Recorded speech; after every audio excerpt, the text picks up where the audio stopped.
Hello gamers from around the world, this is Boxenberger, the video game enthusiast from Germany, and I would like to welcome you to this week's episode of the World of Gaming. And Dutch, it has been a week, man. It's Gamescom week.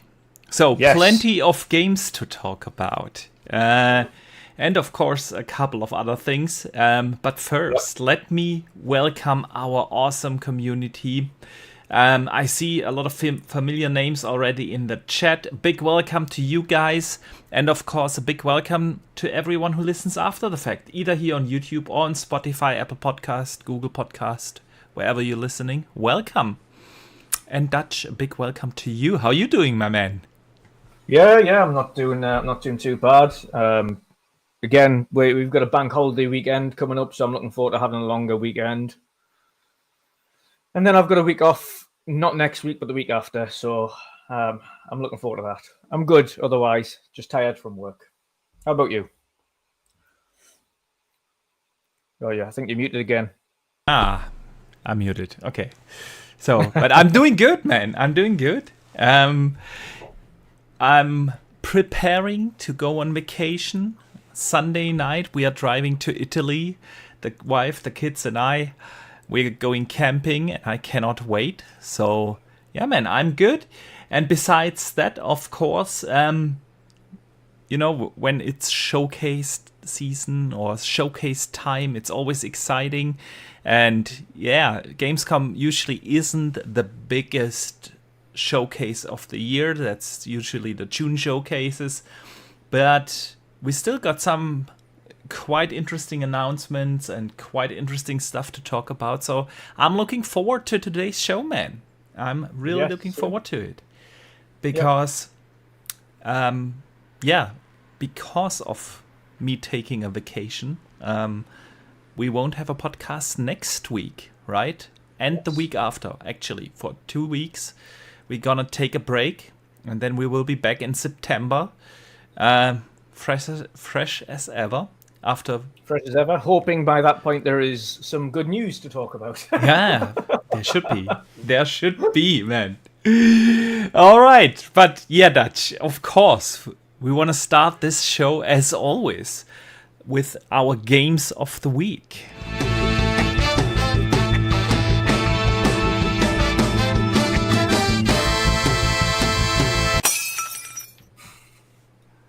All right. So, as always, of course, we want to know from everyone in the chat, what have you guys been playing?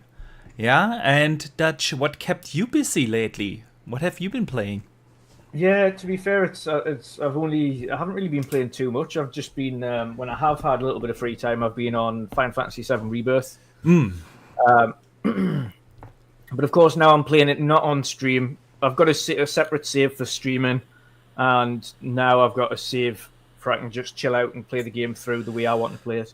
Sweet. So I'm literally doing all the areas and doing all the quests in every area and all the side quests in every area and all the different towers and things like that. So I'm mopping every area up as I'm going along. So it's taking longer to do it, but I'm getting everything out of that game that I can. So I'm enjoying it. I'm on to chapter 13 now. Oh, so you're close to the end. Yeah. Yeah. Couple of little things to mop up afterwards, but almost at the end now. I can see it in sight. I'm glad I got past that mansion part. With the puzzles, that was boring. That was boring. Yeah, indeed. But after that, it has picked up. The story's got interesting. I went and done. I've forgotten the name of the guy now. It was a separate boss battle that you don't have to do, where you collect all of the. I keep forgetting the bloody. It's been too long since I played it. Well, half a year or so. Collect all of these different kind of armor parts as you go along. I keep forgetting what. Yeah, I know what you mean. Yeah, the robot kind of guy. Yes. Yeah. And I've done that. The kind of samurai boss. Sweet. Done that, and then there was this boss arena that you had to go to, and you had to face 2 summons, and then another 2 summons, and another 2 summons, and then you fight him, and then when you've beat him, you get him as a summon. So I did that as well. That was a pain in the arse. Getting Odin unlocked as a summon was he's until you master him and you know how to make him avoid doing his one-hit kill, because he does one-hit kill you Yeah. with one of his ultra attacks. So until you master how to do that, you'll just continuously lose. So thankfully, I learnt how to beat him, and then when I beat him when he was alongside Alexander, it was much easier. So it didn't take as long the second time around. Then I unlocked the big summon, and now I'm on chapter 13 in the Setra kind of maze palace thing that you're in. Yeah. So no, I'm enjoying it. It's I don't know, like many, I'm probably enjoying this one more than I'm enjoying than I enjoyed Final Fantasy VII Remake. I think it's just a bit more to it. The thing that I didn't like about the thing that I didn't like about Remake was the fact that you didn't get to the open world, and you didn't have that like Final Fantasy feeling as it was. That Rebirth now gives you, where you can kind of go around on the airship, or you can go around on the boat, or you can go in between different biomes and things like that, and take in different areas. I like that about Final Fantasy. So that was the thing that was missing from Remake, and I still to this day say I'd much rather they did it so that you could play them back to back when they finished the trilogy, without having to lose your character progress or anything like that, and the story just continues. But yeah, I'm enjoying it. Anyway. So that's what I'm playing at the moment. And then I think this weekend I'm going to start my Red Dead Redemption 2 playthrough. Finally. We talked about it last week already, but it's time for you to play that game probably, man. Time. Yeah, time indeed. Let me see. What are people playing in the chat? So we have Dustin Lambert, who is grinding his way through Ayuden Chronicles, which is a fantastic game that I really enjoyed. And he's back to Vampire Survivors. Sith Lord is replaying Mafia 1 now on Game Pass. Yeah, man. The Mafia remake is in Game Pass, and I couldn't recommend that game more. The Mafia remake was phenomenal. I played it a couple of years ago when it actually came out, and I thoroughly enjoyed it. That's how you do a remake, you know. They overhauled not just the visuals, but they adjusted so much in the gameplay mechanics so that the shooting feels modern and everything. And it is still a fantastic story. Good Mafia news to talk about today as well. Oh yeah, indeed we do. We'll get to that, man. But yeah, the Mafia remake is actually definitely worth playing. Pyromed is also playing Vampire Survivors, nice. Which is great. Zach Riley is doing some last-minute stuff in World of Warcraft before the expansion is out in a few hours. Yeah, that's, I think, out tomorrow. Well, Germany tomorrow, yeah.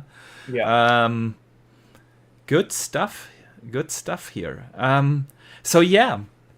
Did we miss someone in your chat? No. Fanto's just confirmation of his mortgage agreement today, so he's buying less games. Yeah, but he's getting he's got Space Marine 2 now pre-installing for him. But that's all we've got in chat here. All right. So, yeah, man, I have been playing a little bit more of Dungeons of Hinterberg. But I decided to put that on hold, just because I want to. I'm struggling with what I should install on my Ellie for my vacation, you know. And I thought, man, Dungeons of Hinterberg is perfect to play on the Ellie whilst enjoying the sun in Italy. And watching the kids play in the sea, you know. So that's the plan. So I'm gonna continue that in my vacation, and I'm still I want to play Star Wars Outlaws because I'm subscribed now, Dutch, officially to Ubisoft Plus Premium. You know, Yep. You get early access with that, and so I could start it on Tuesday in early access for Ubi Plus subscribers. However, I need to preload it, and it's not possible to preload yet on PC. So I do hope that this is. When do you travel? We drive through the night of Sunday to Monday.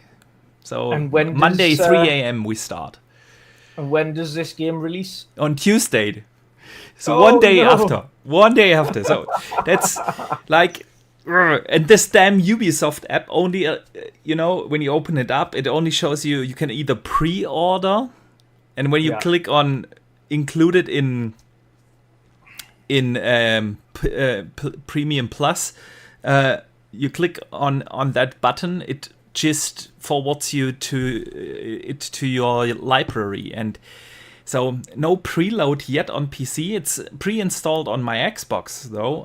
But yeah, it reminds me a lot like last year. Last year we went on family vacation a couple of days before Starfield came out. And Starfield was actually available for preload. So I preloaded that and was ready to go. And then they had this gigantic, I think it was 60, 70 gig day one patch. And when you're on mobile in a foreign country with data traffic, you kind of have to, you can't download it through that. And Wi-Fi is usually, when you're camping, not an option. But I had luck last year because it was actually a super funny story. That morning when I wanted to play Starfield and I couldn't, I decided to walk into the nearest city to go to the bakery.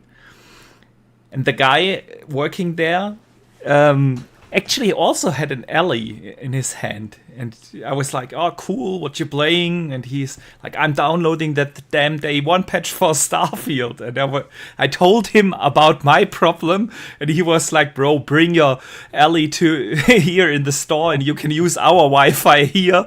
And so I walked back, took my Ellie, then sat for 2 hours in the bakery to download that day one patch. Yeah, that was actually good fortune there. But anyway, I'm hoping that Star Wars Outlaws will be available on PC for preload, so I can take it with me.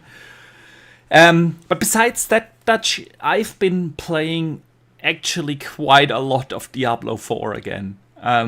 Season 5 is awesome.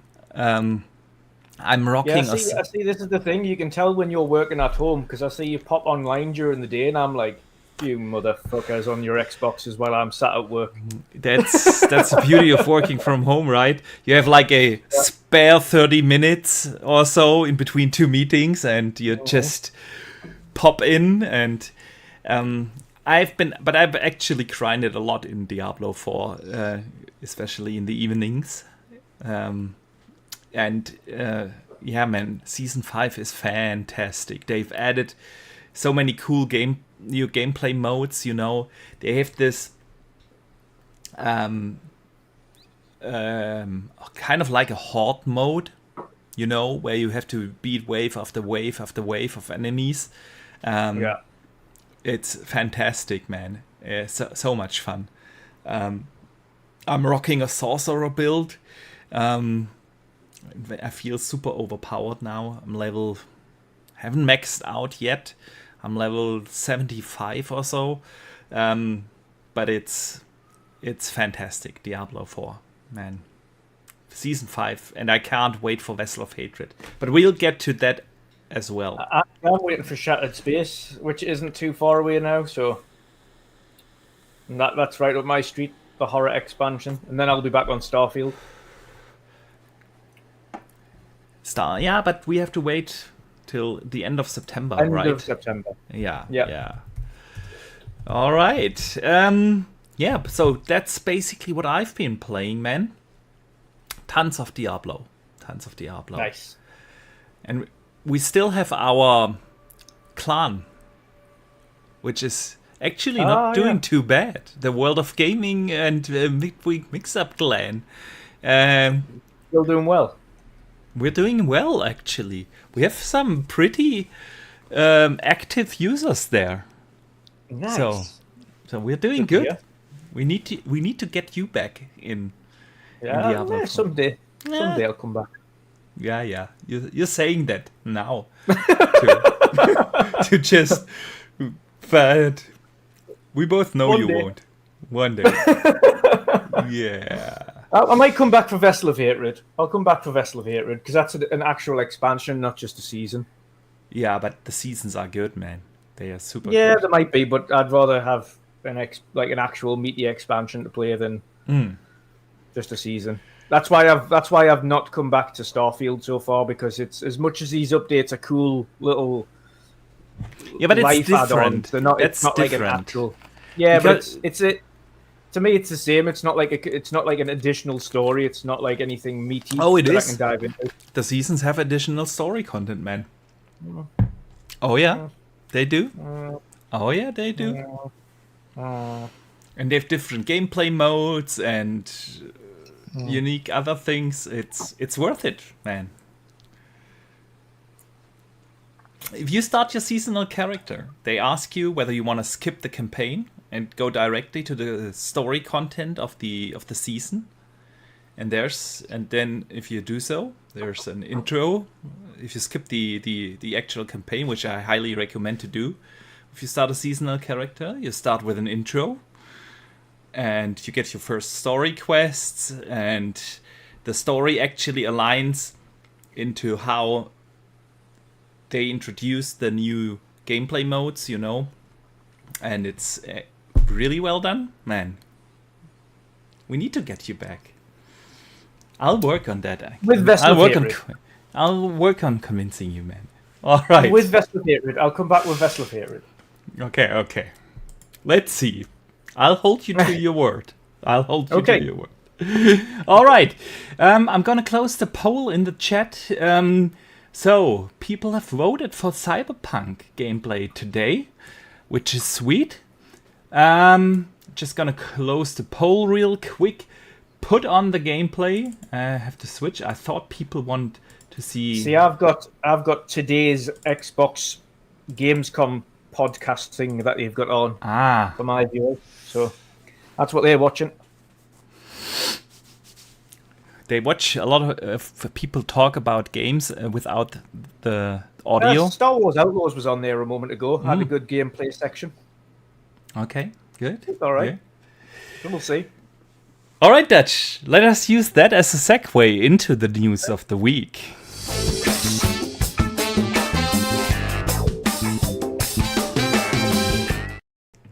Jingle away into the news. All right. So, Dutch, let us directly start with Gamescom. Unfortunately, you and I, we both couldn't make it this year. Or intentionally didn't make it because priorities sometimes. Especially. I'm sporting last year's t-shirt on though. I'm sporting last year's t-shirt. Sweet. Yeah, I mean, we made that decision. I think for us it was the right decision because basically money limitations. Yeah, I had to make the decision whether I go on a vacation with the kids and wife or pay for Gamescom, and I decided pro family. But seeing all those people there, the photos, and of course you get sentimental, and what could have been if we've been there. But that's what I'm saying. Like I miss. I think this year I don't have FOMO about being at Gamescom, but I do miss seeing friends and spending time with friends. I think that's the only thing that I've got a little FOMO for. Absolutely. But I'll have to make time and do that later on in the year or beginning of the year or something. Come over and see each other or something, or set something up where we can meet up. I think we'll do that instead. Yeah. Sounds like a plan, man. Sounds like a plan. would have been great to meet, the Xbox era guys again, and of course, K.S. Sante is there, and Idle Sloth, and all the good folks. But still, Gamescom is the biggest gaming event in the world, right? 350,000 people are expected this year, which is insane. Even if you compare it to E3 days, where E3, even after it went or opened up for public for public folks, they were still not even up to 50,000, and in Cologne you have 350,000 people. However, usually Gamescom isn't the showcase where the biggest news get announced, but we still got some great announcements and to talk about, and opening night live. If it wasn't for Jeff Keighley, honestly, it would have been a good show. If you think about it, I was like, during the show, but then I wrote down this list here, and we're gonna talk about it. What was actually in there, and if you think about it, it was actually a pretty good show. Let's just start with opening night live, and then let's discuss some of the other news that came out of Gamescom. Dutch, opening night live opened up with a teaser trailer for Borderlands 4. What are your thoughts? What do you expect? Were you surprised to see it there? Yeah, I think it was a good surprise. I wasn't expecting Borderlands 4 to be announced, let alone seeing it at opening night live. So I think that's a good catch for Keighley. I think this already is. It started off better than his Summer Game Fest stream. I thought his Summer Game Fest thing didn't have anything of note to talk about. But at least opening night live, he started off with a brand new game announcement. That was Borderlands 4. The only thing I would say is I hope Borderlands 4 is better than Borderlands 3. You didn't like? I didn't. Not really. I own it. I played a little bit of it, and I haven't been back to it. It just didn't click with us the same as 1 or 2. And I don't know whether or not that's just a time thing where in the past I was playing with friends on Borderlands 1 and 2 and I was having fun that way. When I was playing on Borderlands 3, nobody really owned the game. I did, man. You might have, but I don't think we spoke about it. No, not really. Nobody was playing it. So I was just playing by myself, and Borderlands is more of for me, it's always been more of a co-op game and just having stupid fun in co-op and driving around and having shenanigans. But I didn't have any of that. I was just playing solo, and I didn't have anywhere near as much fun. So I just parked the bus and didn't play it again. Interesting, because I actually enjoyed Borderlands 3. Is it the best? Probably not. But it was still a very good game. I really enjoyed it. I never really got into the end game of Borderlands 3, though. Because I do enjoy to play the campaign solo. The campaign is totally fine solo. But of course, the end game is fun in co-op. So, yeah, man, I was actually really surprised because we knew that it is in the works. Yeah, they have already said, Gearbox has spoken about it.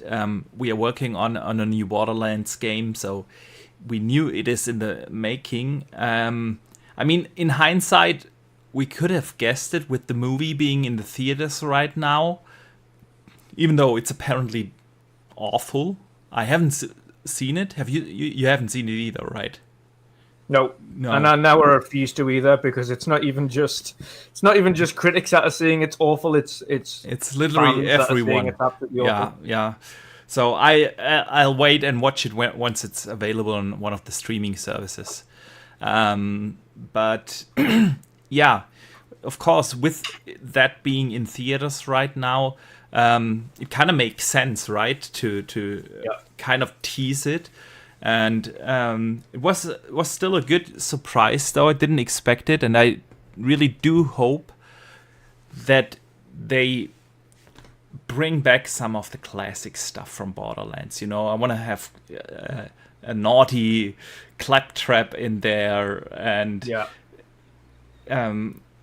I do hope that they don't go fully open world, honestly, because that was the one thing where Borderlands 3 wasn't really open world. It had these like huge open areas, and it was kind of already too big.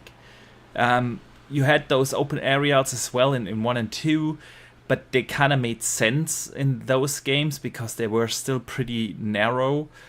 But Borderlands isn't a game, where you discover and explore an open world. And so that's the one thing I'm really hoping. Dustin Lambert in the chat says, can we not have Gen Z write the Borderlands 4 story? That'd be nice. I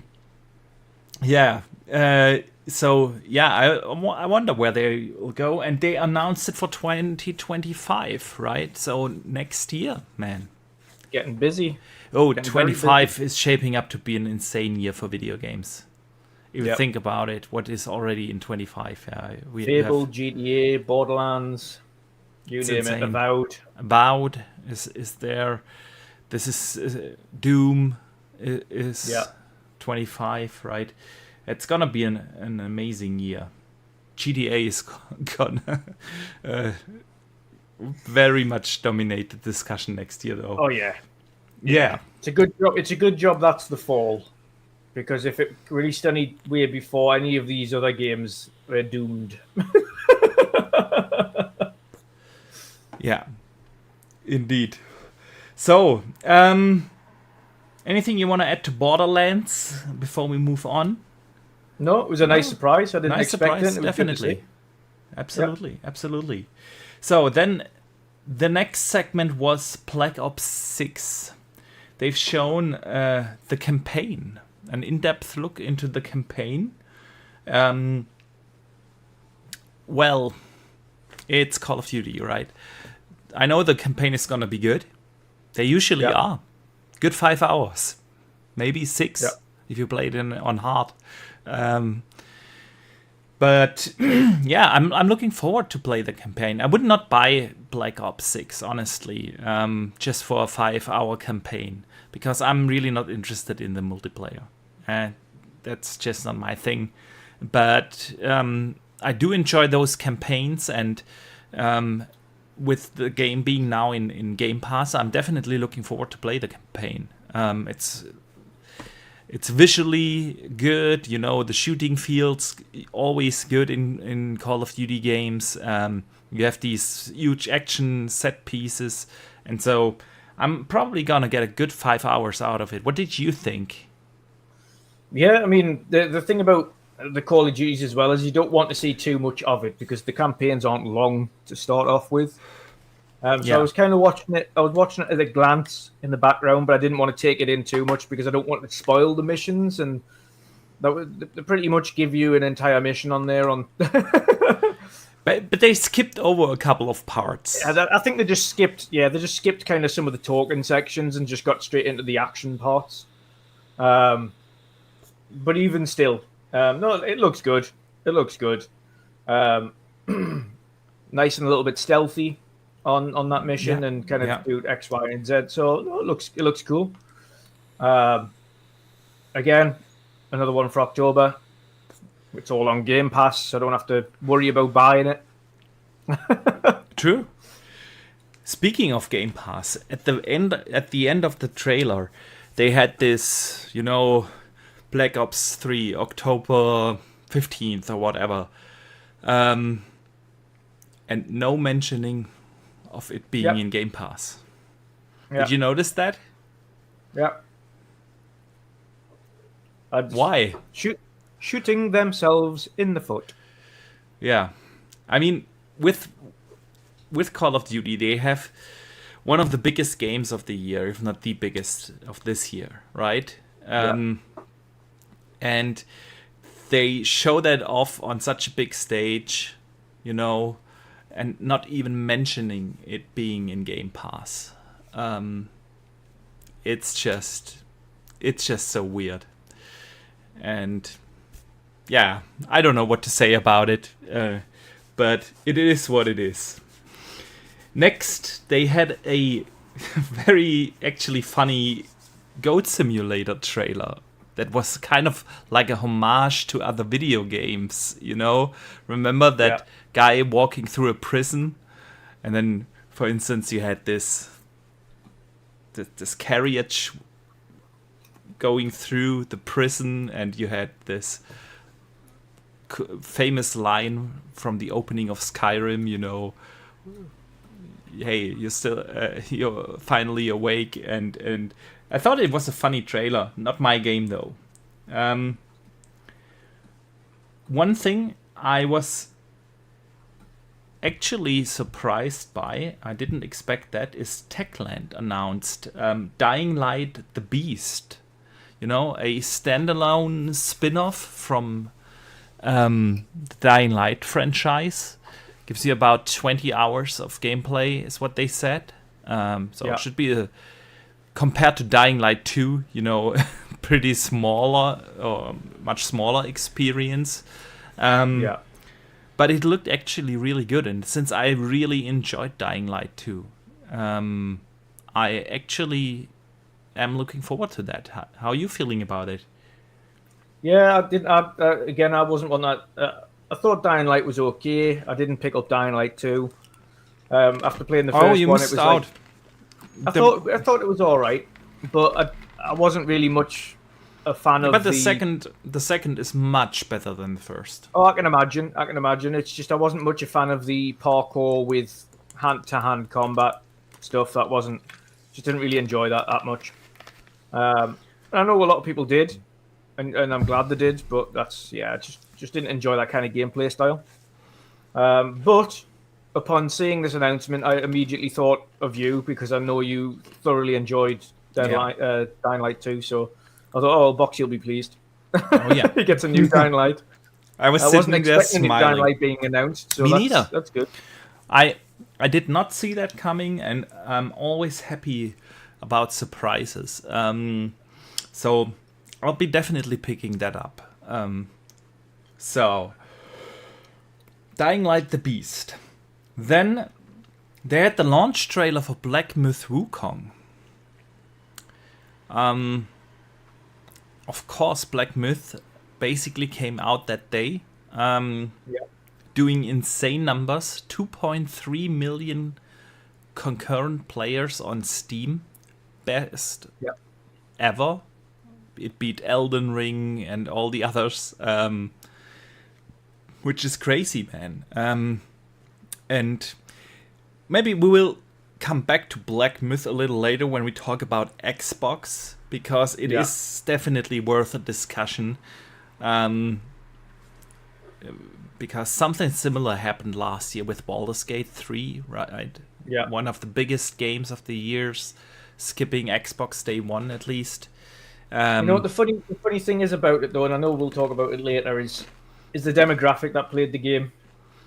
And I think this would have also had a massive effect on low player numbers on Xbox when this released and when it releases. Yeah.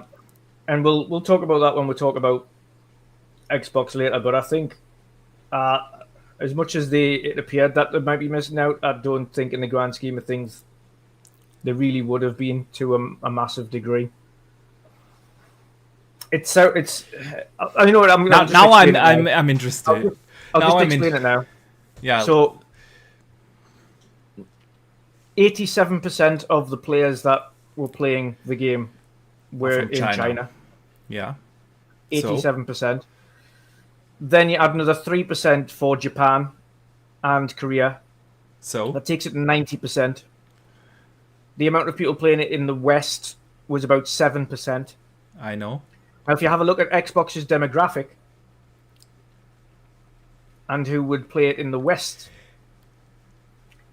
the player numbers on Xbox would have been significantly lower because there's not very many people on Xbox in Asia that own an Xbox. That is, whilst it is true for Japan, I'm pretty I mean, sure China's the same. it is. No, it is basic.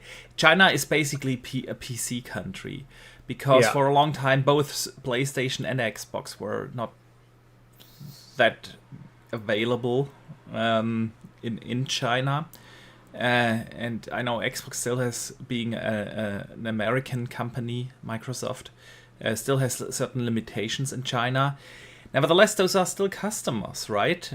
And since it's all about selling software and nothing else, what happened with PlayStation? They jumped to number one electronic product on Alibaba, right, in China. So could have been a boost, man. I do get where you're coming from, that the vast majority of those gamers are located in China. Yeah. How Supporting the Chinese developer, which is good for them. which is good, absolutely. And at the end of the day, right, it doesn't matter where players are. So it is a massive successful game, and it is. Again, to me, it is a very similar story like with Baldur's Gate 3 last year. Was one of the biggest games of 2023.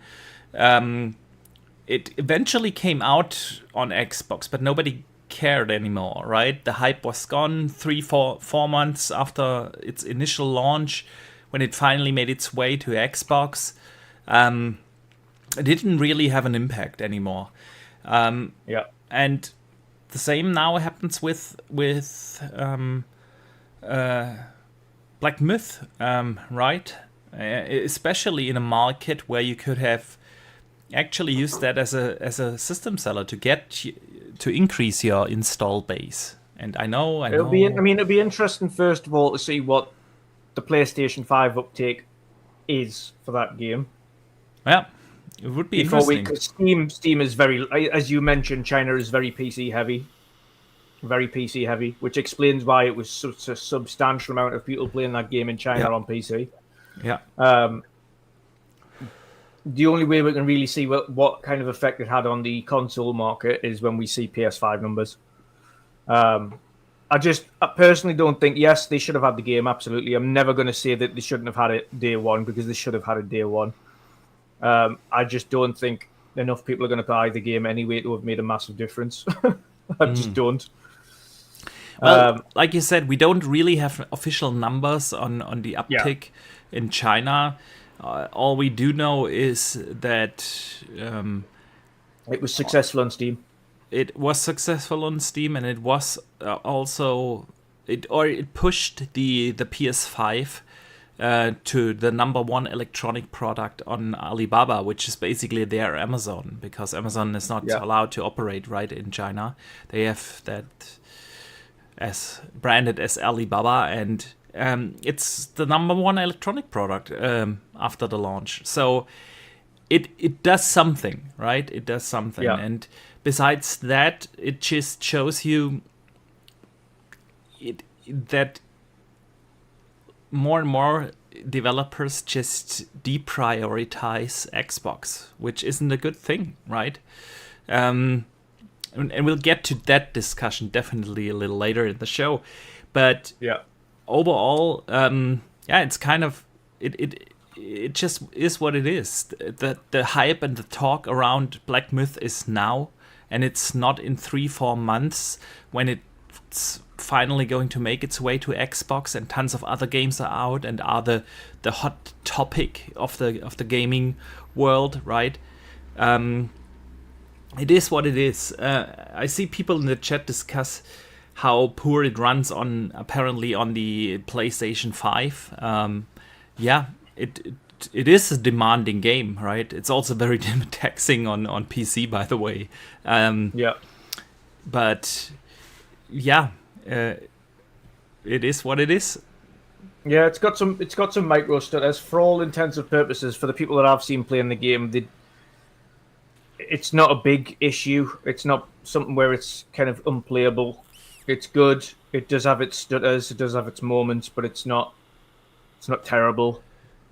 It's all right. It's a frame pacing issue by all accounts. It just has a frame pacing issue.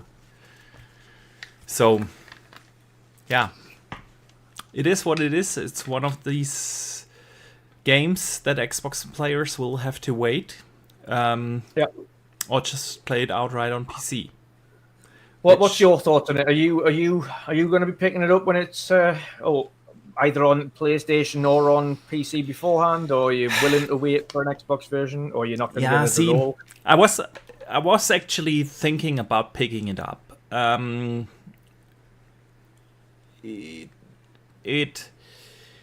was debating myself, do I buy it on PlayStation? Do I buy it on PC? I would love to play it on the big screen. Yeah, so PlayStation would be the choice. But then, I'm leaving now on vacation. And when I come back, I have Age of Mythology and Star Wars Outlaws and all that good stuff waiting for me that I really also want to play. Then, so it kind of didn't make sense. So I thought, okay, let's get it on PC, and then I can take it on my Ellie with me on vacation. However, apparently it really bends the knees of the Ellie. So, and I don't want to play it at 20 FPS or so. Wouldn't do the game justice. So I decided to hold off on Black Myth for now, cause I'm interested in playing it, but I'm not really like super hyped for it, right? I'm super hyped for Star Wars Outlaws. I cannot wait. Huge Star Wars fan, and it's a beautiful Ubisoft open world game. I like Ubisoft open world games. That's a compliment when I say it, right? So I want to play that. Age of Mythology is coming out, and Visions of Mana is coming out by the time I'm back from vacation. So I'm just waiting now on that, and depending on when it comes to Xbox, I might get it in a sale or so. You see, for me, I was intrigued by it when I first saw it, and then I've seen more of it, and then the more I've seen of it, it just seems like it's meant to be an action adventure, but it seems like it's just boss heavy Souls type game. Yeah. When I keep seeing people talking about it as well, it seems like for the most part it's a relatively empty experience apart from these quite frequent boss fights. Boss battles, yeah. So Which I would be fine with, but yeah, I just don't feel. I'm just not. There is no FOMO here from me on Black Myth at all. I'm also not really in the Souls mood right now. I have a lot of stuff going on at work right now, and also a couple of things in my private family life. And I kind of need gaming to relax me right now and not stress me out. And that's what I like. I liked Elden Ring and games like that, but those are not games I can play anytime. I can do that with The Witcher. That's for me a relaxing experience. I can dive into the world. I have a great lore and so on. And with those Souls-like games, you don't get story. I know there is story in Elden Ring, but come on, that's not. You know what I mean? And I can't play a Souls game anytime. I have to be in the mood, and I'm just not in the mood right now. So same with me for when there's like a nice horror game, like Alan Wake. We spoke about this when Alan Wake come out. I was like, no, I've got to be in the mood. That's not a game you can relax to. It's stressful. Exactly. It's stressful. It's stressful, and right now I need gaming to be relaxing. Playing a lot of Diablo 4. It's just turn the brain off, having fun looting, and building out my character. That's kind of relaxing to me, and I wouldn't have that experience right now with Black Myth. So I'm totally fine with holding off for now, and then maybe I get it in a Steam sale or so a little later. Yeah. All right, Dutch. Let's come back to opening night live. Yeah. We have then after Black Myth they showed shown a couple of smaller titles, King of Meat, All Linked, the Don't Not game, Life is Strange game, you know. Yeah. No More Room in Hell 2 was shown, and then they've shown one game that I kind of wanted to talk to you about. I didn't have it on my radar. I know it was announced before, and I've seen it before, but I kind of didn't think about it anymore. And it was Ark Raiders. Yeah. It's kind of like this survival shooter game, and I thought it looked fantastic. What did you think, man? Yeah, it's the second time it's been announced, actually. Yeah. It's been a while since they showed this off, but no, it looks good. It looks good. But we'll have to see what it shapes up to be when it launches. But from what I saw in the trailer, it looked quite interesting. Yeah, it did. It looked. I'm sorry, I'm a little distracted with the chat. I wanted to answer the winter shoulder, real quick. Yeah, it is. It does look like a lot of fun. I did really not have it on my radar. But, you know, I like these kind of third-person shooter kind of games that focus on loot, and that if you sprinkle in some survival elements, I'm all for it. That was actually, even though it wasn't the first time it was announced to me, it was kind of a surprise because I absolutely did not have it on my radar. But I will definitely follow that game. It's going to come out next year, also a 25 game. Yeah. Again, 25 is going to be nuts. Yeah, it is. Half of these games aren't games that I will get in Game Pass as well. I need to buy them all. So yeah, it's going to be an expensive year. Oh yeah. Space Marine was shown. Predecessor, a MOBA game was shown, and then something for me as a Diablo fan, Path of Exile 2. Yeah. Yes. Going into early access in November. Yeah. I'm probably not doing early access. I'm waiting for the full release, though. Okay. We'll see how your mind changes before that. Yeah. Depends on how busy we are in November, and from all the stuff we know now, November we are going to be pretty busy. But I'm kind of over early access. The last game I did in early access was No Rest for the Wicked. Yeah. And honestly, I'm done being a paying beta tester. I don't want to pay to be a beta tester. Yeah. And No Rest for the Wicked, don't get me wrong, I think this is going to be a good experience once it's finally coming out. But you had like 10 hours or so of story content, basically Act 1.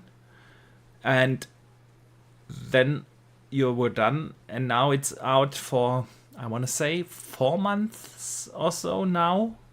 And they still haven't added anything in terms of like story content. They've added other stuff to the game. Yeah, you can now build your own house in the city, and you have this. They had this kind of end game thing, a crucible, which is basically an endless horde mode. You know, wave after wave after wave until you die, and they've improved that a lot and added stuff to that. But it's still only Act 1, and I kind of still paid more or less full price. Not really full price, but close to it. And I just don't want to do it anymore. I thought about getting Hades 2 in early access, but no, I'm not doing early access anymore. I don't let us know in the chat what you guys think about early access, because we're gonna get back to early access once we talk about Xbox. And Towerborn. I've got plenty to say on that, but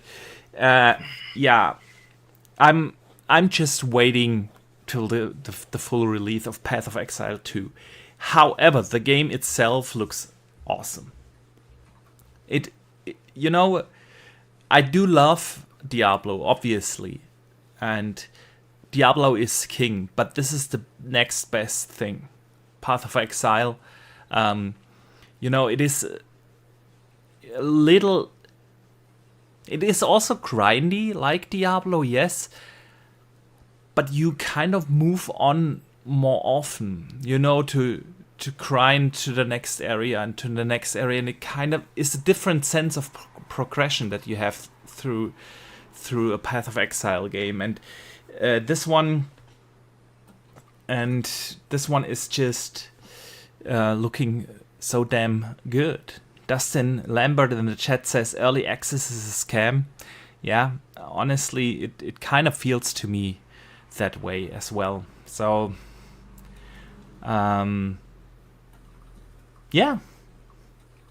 Anything you want to add to Path of Exile? You interested in it? I mean, it looks cool, but I'm more of a Diablo fan anyway. And if I've got a Diablo, chances are I'm not going to be diving into another game that's very similar to Diablo. When I prefer Diablo over Path of Exile. Yeah, so it looks cool, but it's not one I'm going to be jumping into. Yeah. Okay. Fair enough. The Winter Shoulder says early access is cool if it's on Game Pass. Yeah, that definitely helps because then you're at least not paying for it. I don't have an issue with early access per se, but it should be free then. If you want my feedback and find all the bugs for you and play through the game in a non-finished state, I shouldn't be paying for it. It's just my thoughts. Pyro in the chat says, I'm on the fence with early access games. I might try Xbox game preview trials, or if they add it to Game Pass, but I quickly dropped them and refuse to pay for early access. Yeah, exactly what I'm saying. Yeah, if you kind of have to pay for it, not for me. Yeah. Not for me. Dune Awakening got a first gameplay showing, and it's an MMO, right? I kind of don't have the time anymore for MMOs. I used to be a big MMO player. Played early in the days, WoW, of course. Played Elder Scrolls Online, shitloads of it. But ever since I became a father, that's the one thing I had to sacrifice, right? My love of MMOs. Dune Awakening, to me, looked really good in the trailers that they've shown before. And this was the first gameplay reveal. And honestly, I didn't feel it. I thought the animations looked super clunky. Like, honestly, like 360 days quality level. Very little details in the world.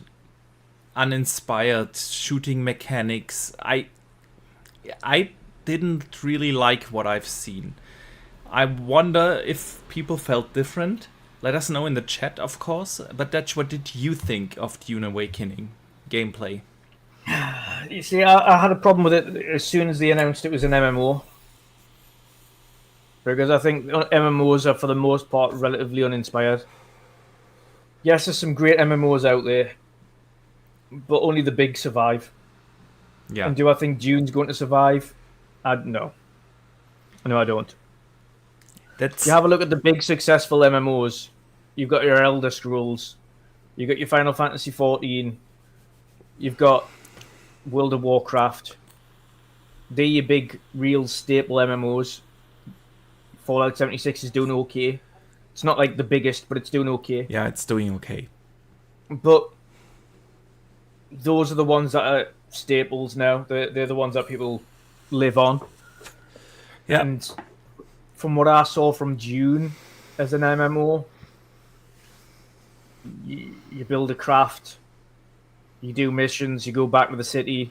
You join a faction. You do more missions. You run spice missions. You have wars in the middle of a desert and then call a worm in. Okay, but then what? Like this, Doom would have been far more suited to be an epic single player adventure. Oh yeah, maybe a co-op experience. You know, I could have seen that being like. I'm blanking on the name. What was that third-person shooter that came out 2 years ago? Was a day one Game Pass release? Outriders. Yes. Could have been something like that. Yeah, co-op with campaign. Just enjoy the game and be done with it. Could have been fine for that. But an MMO Especially is you've got to think the success of the films, Dune Part 1 and Dune Part 2, how big those were. Yeah. And if you had an actual a proper story campaign, single or co-op campaign game, that would have been, personally to me, that is significantly better suited to an epic movie than an MMO. I don't think an MMO really does the franchise justice, and nor do I think it'll take off. Yeah. I think the people that love Dune as well, that'll end up jumping on this game, will despise it because it isn't. I don't think it'll be anything like what they imagined it would be. Yeah. Yeah, I could see that happening, honestly. The problem is, an MMO is a huge time investment, right? Yeah. And time, honestly, is the most valuable thing you can ask from people these days, right? And MMOs do struggle anyway because of all the games as service titles as well. You know, your Fortnites and Warzones and whatnot. And people only have so much time, and it is the question, where do you invest your time in? If you wanna, an MMO, usually you have to at least spend 100 hours or so in it before it gets good. Yeah. And you know, until you understand all the mechanics and you have your, and for people to ask for that kind of investment and then continue to play it and spend hundreds and hundreds of hours in it, you really have to be good. It is a mediocre MMO doesn't stand a chance. A mediocre single player game can find its success because people buy it, they play it, they might enjoy it and be done with it after 15, 20 hours or whatnot.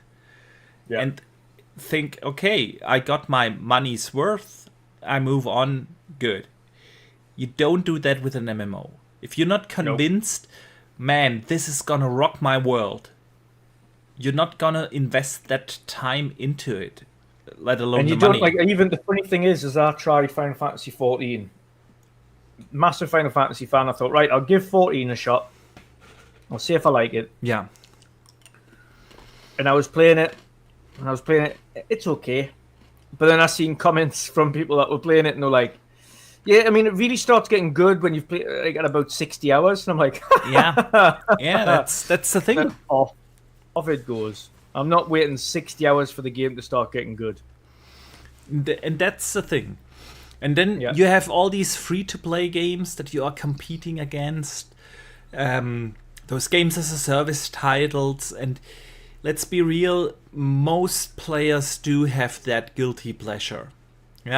For me, obviously, that game is and was for a long time, for instance, H4.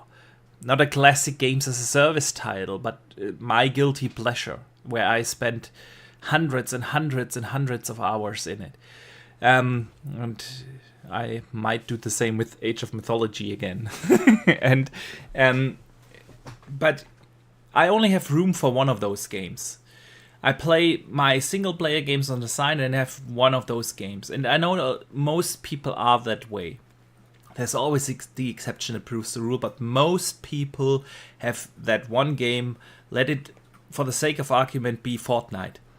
And you do your weekly quests and stuff, and then you play something on the side, obviously, but you're not gonna put up another game that is such a huge time investment, and that's what MMOs are fighting against. So for you to be successful, we had a similar conversation when we talked about games as a service games. Yeah, it's absolutely. When you've got one of your, everyone has their one or two multiplayer games that they will always go back to.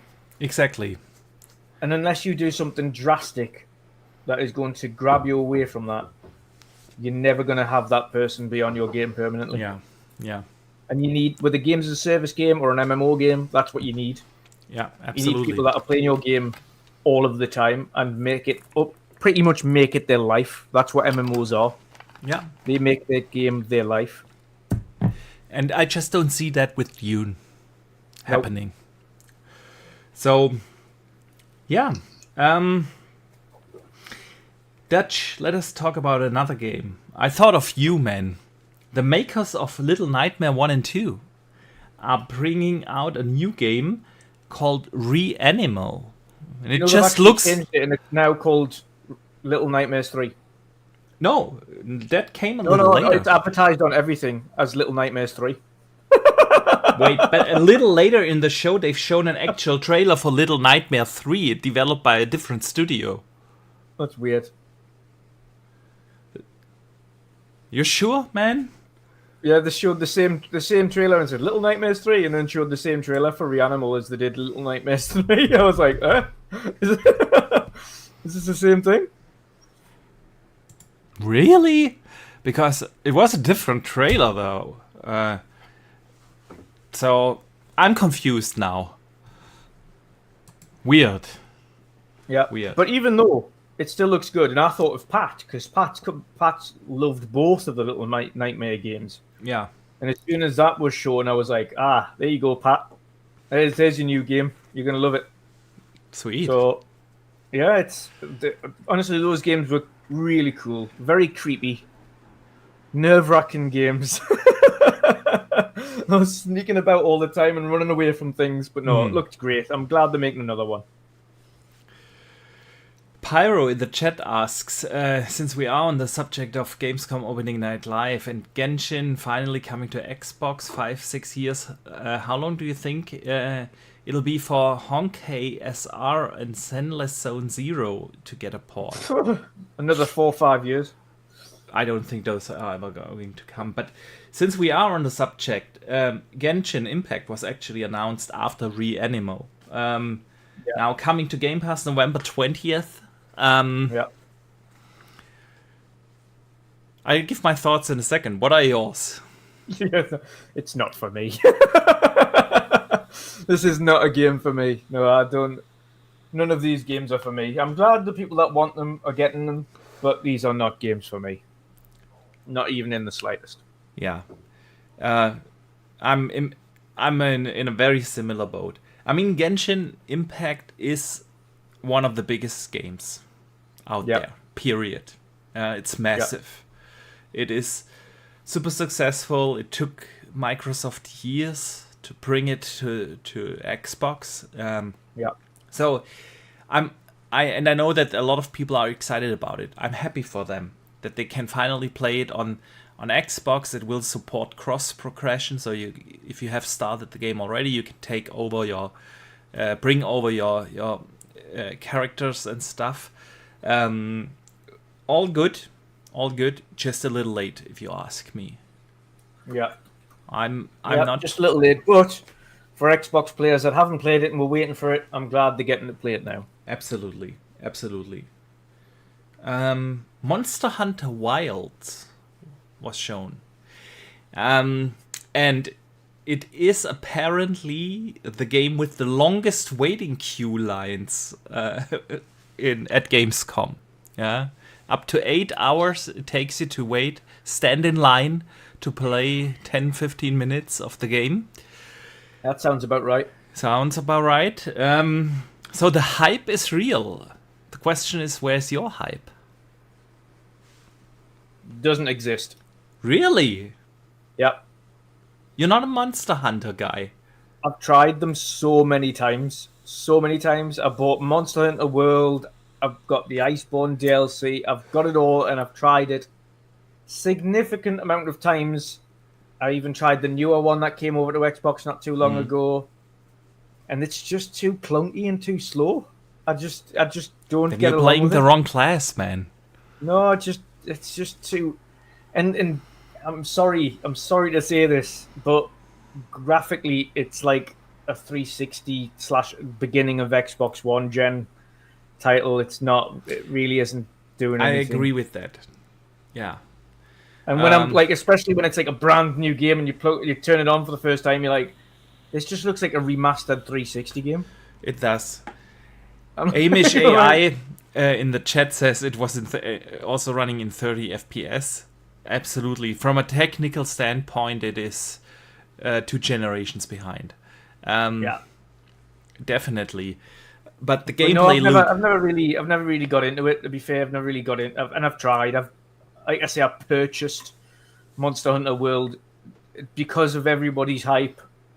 Like I have done multiple occasions with games. Okay, everybody's hyping it, so I'm going to give it a chance. And I've just not got along with it. See, I do like the Monster Hunter games. My problem with Monster Hunter World was I didn't get it at launch. I can't really remember. There was something else, you know. There's always something else to play, right? And another different shiny game came out, and I didn't buy it at launch, and I bought it, I want to say 3-4 months or so after it came out, and all my friends have already moved on, and I had nobody to play with. And it was just, for me, it was just a fetch quest game. It is, man. It is. Go fetch, do a fetch quest, go out, hunt a monster, bring back the resources, level up your gear, craft something new, cook a good meal to get your buffs right, and then go on to the next Monster Hunter mission. That's what the gameplay loop is. And I'm totally fine with that. I do enjoy that, but it's a game you kind of have to play with friends in co-op. And I somehow missed that window where everybody is playing it. So depending on when Monster Hunter Wild comes out, if I buy it day one, and if not, I will not buy it this time. Yeah. I don't think you're going to buy it. It depends, man. It depends on how busy it's I probably going to am. release like the same week as Fable or something stupid. Yeah, but then you know the answer. So that's where I am standing with that. Mythic in the chat asks if we have talked about the main topic indie on PlayStation. No, we have not yet. We're going to get there. We just want to discuss the opening night live and some of the games we've seen first. Yeah. But of course, we'll get to that. Civilization 7 has been shown off. Yep. That looks cool. Yeah, it does. Shattered Space was announced. Oh, well, the release date was announced. September 30th. And actually... me too, man. I'm super excited. Did you watch the Xbox stream yesterday where they had a little more to say on Shattered Space?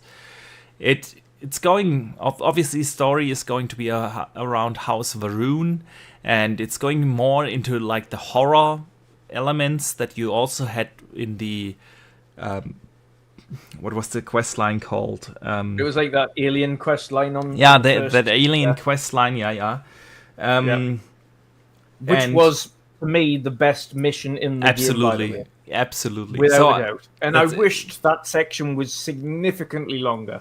And that's what you're getting with Shattered Space. It's going to be a massive expansion, and I'm also glad because I thought in all of the main story and the main quest lines of Starfield, the one thing that they didn't utilize properly was,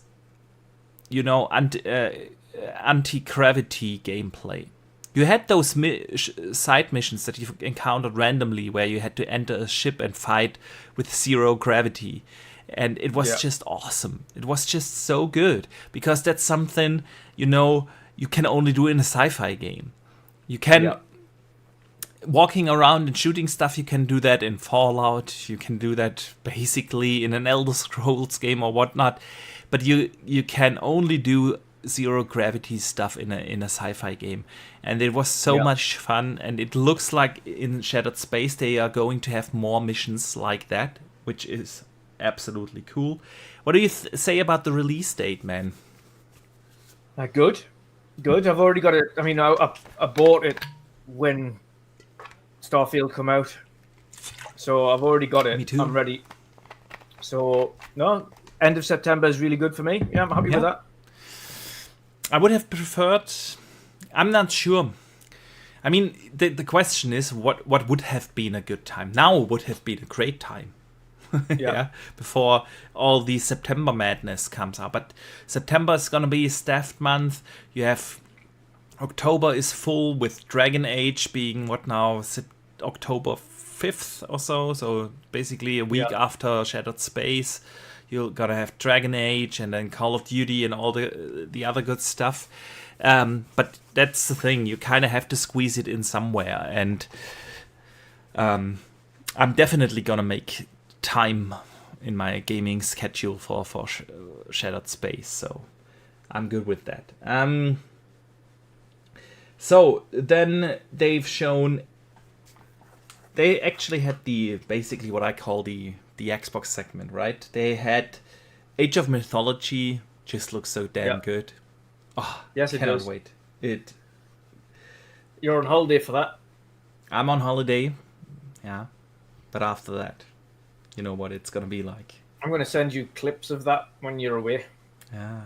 Yeah. Actually, I have a big thing coming up on September 23rd and 24th at work. I'm gonna have to prepare a lot of stuff for that, and I'm thinking about holding off on Age of Mythology because I'm gonna spend an unhealthy amount of time, and I'm afraid that I'll stay up all night, till 3 a.m. to play Age, and then just... I will not be able to meet the expectations for that work deadline. So I'm thinking about playing that after that because I'm so afraid of getting hooked on Age. Towerborn was officially delayed to 2025, and it's getting basically a Steam early access release on September 10th. Now, I know you have many thoughts. Would you like to hear mine first, or would you like to go first? I'll let you go first. Yeah. All right. What is up with that? I really don't understand it. That game has been promoted as an Xbox game. It has been supported by Xbox Game Studio Publishing. We spoke to the studio director last year at Gamescom after we all played it. It was already playable last year at Gamescom. We spoke to the director and he confirmed Xbox is super supportive and whatnot. And now it's basically a Steam exclusive. I really don't get that. I also don't understand. The game has had 2 betas on Xbox. And it was not like, okay, it's like Act 1 or so. It was basically the full game that was in beta. Playable. Actually very well playable. On Xbox. You've been in both of those betas. I only been part of one of those betas. But it is the full game. Playable on Xbox. And now it's an early access game on Steam, a Steam exclusive for the rest of the year until it comes out somewhere next year for the console. And I just don't get it. They could have used that build as well. If they don't feel like launching it. I know Stoic is a small studio. There's only so much effort that they can put in. And if they feel the game needs an early access, okay. But then put it on Xbox, because you have a fully playable build on the console and in the Xbox ecosystem. And making it now a Steam, de facto Steam exclusive for half a year or so, I just don't understand it. And it just shows you how little Xbox cares. It's just weird to me. So I don't know how you feel about it, man. Yeah, like you say, I've played both of the betas for this game. I've played a significant amount of them as well. I've got loads of recorded footage of that. Naturally, I can't share it to anybody apart from people behind the scenes, because it is a fully playable 2-3 hours worth of gameplay footage from me playing that game. Runs fine. It was pretty much everything the game had to offer in there. They were adding more and more to it whilst it was in closed beta. It's published by Xbox. Yeah. It is...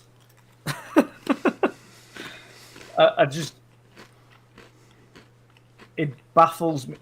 I do not understand. And then people trying to come out and defend this move is also obscene, in my opinion.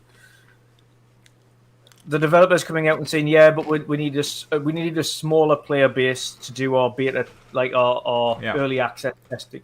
Steam is not smaller. Steam has 132 million active users and 70 million daily active users. Yeah. Steam is not a smaller user base than Xbox. Steam is as big as, if not bigger, than Xbox. It is bigger, significantly bigger than Xbox's user base. So to say they needed a smaller pool of players is factually incorrect. Steam is larger, significantly larger. Then they're saying, okay, well, it's only for Founders Editions. Okay, well, if that's the case, why not do the Founder Edition on Xbox preview? Yeah. And allow those people who want to play the game early and provide financial support to you to get the Founders Edition on Xbox and play the game early from September 10th and help you build that. But what I would also like to say to the team as well, throughout the whole beta period, it's all well and good having a Discord where you can provide feedback. But if there's no areas on that Discord in which you can provide feedback, then how can we provide feedback? All of the segments in Discord for Towerborn are locked. You cannot comment. You cannot leave any feedback. You cannot say anything. So you're not going to get any feedback, even from the beta, or any of the betas, unless you unlock the Discord and allow people to give you feedback. That being said, they should, if you want to do an early test, then with Xbox being the main platform that is supporting you and funding you, release it as a Founders Edition on both Xbox and Steam and do it that way. But only having the Founders Edition on Xbox and saying, oh, Microsoft fully support. Of course, Microsoft fully support it because they don't give a flying fuck where that game releases. They don't care where any game releases now. They don't, which is why they support that decision. If they're publishing that game, they should have said, she should have full well known, wait a minute, this is an Xbox game.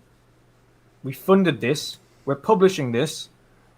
Realistically, we need to give the Xbox platform holders the first keys to this game, not Steam users. It's an Xbox game.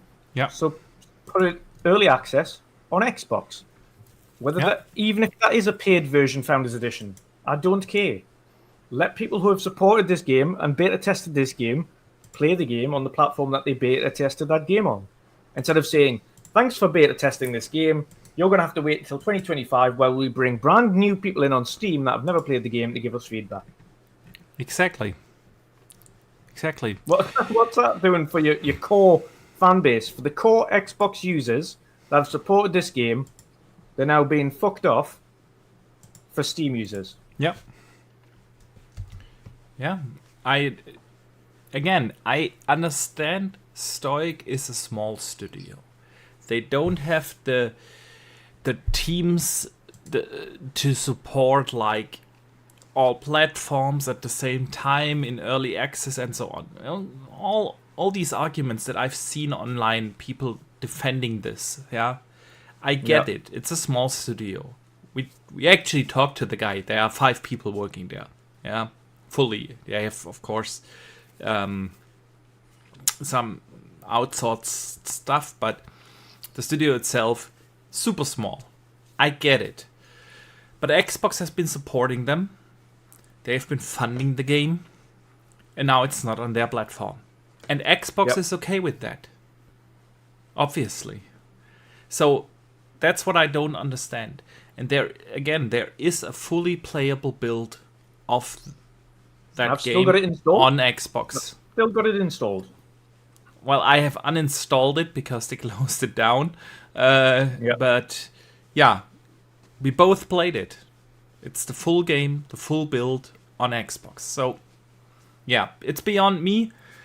But it just shows how little Xbox really cares to have games on their platform. Like I say, yeah, you might get a little bit of kickback from people saying, I thought this was going into Game Pass. It is when it launches, but at the same time, not only is it going into Game Pass, but they've announced it's a free-to-play game when it officially launches, so it makes no difference if it's in Game Pass or not. It's free-to-play. Correct. So then it also actually has me worried a little bit, because what's the monetization model then going to be? Because the game we've played... Yeah, when it was in the beta aspect, you could see there was a store there, but the store wasn't populated with anything, so it's going to be gems or things like that to level up your gear or get new armor or new equipment and things, so it's bound to be that. The core of the gameplay was absolutely fine. It was great. Buttery smooth, there was no issues, no bugs, no problems. The only things is when it steadily progressed, there was sections that didn't have text because they hadn't filled that yet. I think we are entering here now territory NDA. Yeah, but even all I'm saying is the bits that weren't there that are there now. The further it progressed in the beta, then they added text to it. So then it progressed, and it again, but throughout the beta period, all of it, no matter what level it was in, was all buttery smooth and played really well. Yeah. The further it got, they added more to it and added more to it, and then added another boss to it as just before the beta closed. Yeah. But it was, like you said, a fully playable build, and you could just keep expanding and keep expanding. If you wanted to play more, it opened up the area even more. And I want to share Amish AI's concern here in the chat. Free to play, pay to win. That's exactly my concern now. Are they going to go over to a pay to win model? What's the monetization gonna be like? We have no idea. Yeah. I mean, it's not player versus player though. So would it be? Would you class that as play to win? Yeah, if you kind of, we don't know what it's gonna be like, but if you have to pay because for crafting, or if you have to pay for, it's hard to talk about bits in the game and what could or couldn't be without potentially breaching NDAs. Yeah. But, like, the model of the way things worked, I would imagine it would just be, here's something, you still have to level it up. Here's some armor, you still have to level it up. Would still be pay to win? I think it could be mainly just... If it's anything else besides cosmetics, it's basically pay to win, right? Yeah. So... yeah, let's see. Let's see where this is going with Towerborn. I'm still surprised. This is nothing against the Towerborn team because it's not their problem to put it there, and I have no ill malice towards the Towerborn team because they're just in the game. They've made their decision, but Xbox, as the publisher, should have kicked back and said, "We understand. However, we can't let the Xbox users take a back seat to Steam users." Absolutely. We can't. We can't. So we're going to put it on Xbox in early access with a Founders Edition alongside Steam's Founders Edition. And those who want to pay to play the game early in early access can do so. Everybody else can wait till 2025 when the game fully releases if they want to wait. Yeah. That's fine. But the fact that Xbox didn't step in and say that again, for me, shows that Xbox do not have the core Xbox players In mind. Absolutely. I agree. All right, Dutch. Let us move on to another game. Peter Molyneux was on stage. Oh, God, yeah. Masters of Albion. It's set in the Fable universe. It is. I don't really know. What is it? What is that game? It is. It's a God game. It's a God game. It's a kind of a strategy game. You can switch to third person mode. It has an open world to it, but at the same time you can always go to God mode. I thought that was a real surprise. I didn't see that coming. He was on stage, in his weird kind of personality that he is. Super creative guy. He was like, yeah, I was in mobile and I was asking myself, what the hell am I doing there? And we wanted to come back to PC and consoles. And it's interesting that it is set actually in Albion and the Fable lore, right? I wonder how that goes with copyrights. The funny thing is, there was another interview with him that asked him about that. They asked him, and he was like, "Well, I don't think Albion's thing." And they're like, "Are you sure?" He's like, "Well, I don't think it is." I'm like, I mean, if you're saying it's in the Fable universe, you don't have the rights to the Fable universe. But then he answered, Albion cannot be copyrighted. Yeah, I don't know. Then anyone can make an Albion game or what? I don't. I'm sure he has thought that through. You would hope so. You would hope so. Anyway, the game really didn't convince me, but I thought it was kind of a funny thing to see. You know what was funny though? Was bringing back the good old Peter Molyneux, like talking as if his game is the next big thing. Yes. As if we're going to like you mentioned with Fable and the growing of the trees and.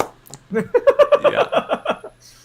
Yes, Peter, I love your grandiose ideas that never come to fruition. Yeah, that's so true. But granted, the guy did make the Fable trilogy, and it was a fantastic trilogy. I love the Fable games. But I'm with you. It's not the next big thing. I doubt it. Okay, then they had a Blizzard segment. They talked, of course, about World of Warcraft and the expansion that is going to come out tonight, somewhen. Yep. They also talked a little bit about, we're getting a new skin for Overwatch. Woo, big announcement. But then the good stuff, Vessel of Hatred, was shown. Yes. Coming October 8th. Man, now we get Shattered Space on September 30th. We get a week later Dragon Age, and we get the same. Dragon Age is October 31st. Oh, yeah, right. That was. Oh, that's good. Right. Oh, okay, good. That makes it easier. But still, October 8th, Vessel of Hatred time. It's not included in Game Pass, but if you decide to purchase it now, you get 1 month free of Game Pass Ultimate that you can stack to your. So it's basically a super cheap DLC, $30. 1 month of Game Pass makes €13 for Vessel of Hatred. And besides that, they've shown that they will add mercenaries. Yeah. I wonder if they will work similar to how they worked in 2 and 3. They didn't really say that. because I wasn't the biggest fan of mercenaries in Diablo 2 and 3. But I'm intrigued to see if they add something to them. And what I really enjoyed was that they introduced a Dark Citadel, which is basically a raid. Yeah. I did watch the Xbox stream that they've aired yesterday, where they had a very in-depth look into Vessel of Hatred, and basically what the Dark Citadel is a raid, right? You can co-op that, kind of have to co-op that. It's gonna be super tough to do solo. It's this long mission with riddles and stuff in it, and well, I wouldn't call it riddles, but where you have to kind of figure out certain mechanics and how to progress through that raid. So it's basically a raid, and I really do love that. They've also shown the new biomes that will add even more diversity to them, to the game, and I can't wait for the new class, man. To check that out. So Vessel of Hatred, super excited. How do you feel about it? Yeah. Like I mentioned before, that's when I'll be jumping back into Diablo. Not before. I'll hold you to your word. We're gonna co-op there, man. We're gonna co-op hard. Yep. I'll be jumping in back then. Sweet. Good stuff. All right. Then they had another trailer for Berserker of Kazan, which looks just good. Yep, looks good. And then, Dutch, they had that Indiana Jones announcement. We will hold on just 1 second because it wasn't really the last game, but I want to, because we're going to stay on the indie topic for probably a bit. And that's why before we dive into that discussion, the last game of the show was a teaser, an announcement for Mafia: The Old Country. Yes. Going back to Italy. A complete new Mafia game. To Sicily, exactly. So, super happy to hear that. They've said we're going back to this narrative-driven approach, not the semi-open world kind of thing that they had in Mafia 3. They're going back to the roots like it was in Mafia 1. And again, everyone who hasn't played the Mafia remake, it's in Game Pass now, highly recommended.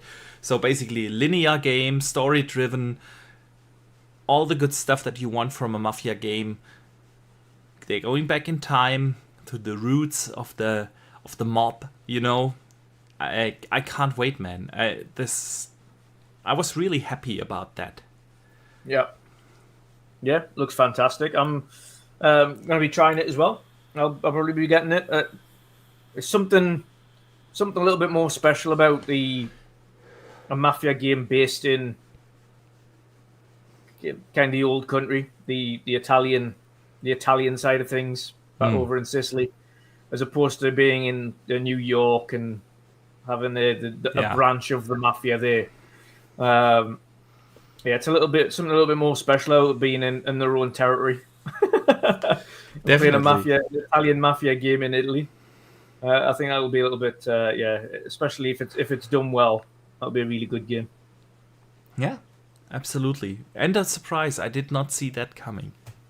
Yes. So, before we talk about the indie showcase, as a whole, Keighley is Keighley, right? And they had the typical Gamescom fluff in there, like, the environmental award and stuff like that. These moderation things are just awkward, but overall, there was plenty of good stuff, good games in there, right? So I thought it was actually an okay to good show. But then, Dutch, one discussion overshadowed the entire thing. And that was the Indiana Jones trailer. Don't get me wrong, Indy looks great, fantastic actually. Machine Games seems to do a really good job, and I am super hyped for the game. Yep. We didn't know the release date. At the end of the show, at the end of the trailer, it was basically the end of the show. There was only Mafia after that. Jeff Keighley stood on stage, said, okay, it's going to come out December 9th. And there's one more thing. It's also coming to PlayStation in spring. So basically confirming all the rumors because the rumors have been out there for 2 weeks or so now that Indie is going to make its way to PlayStation. So it really didn't come as a big surprise. What actually surprised me is that they really announced that on the big stage. The messaging is just beyond awful.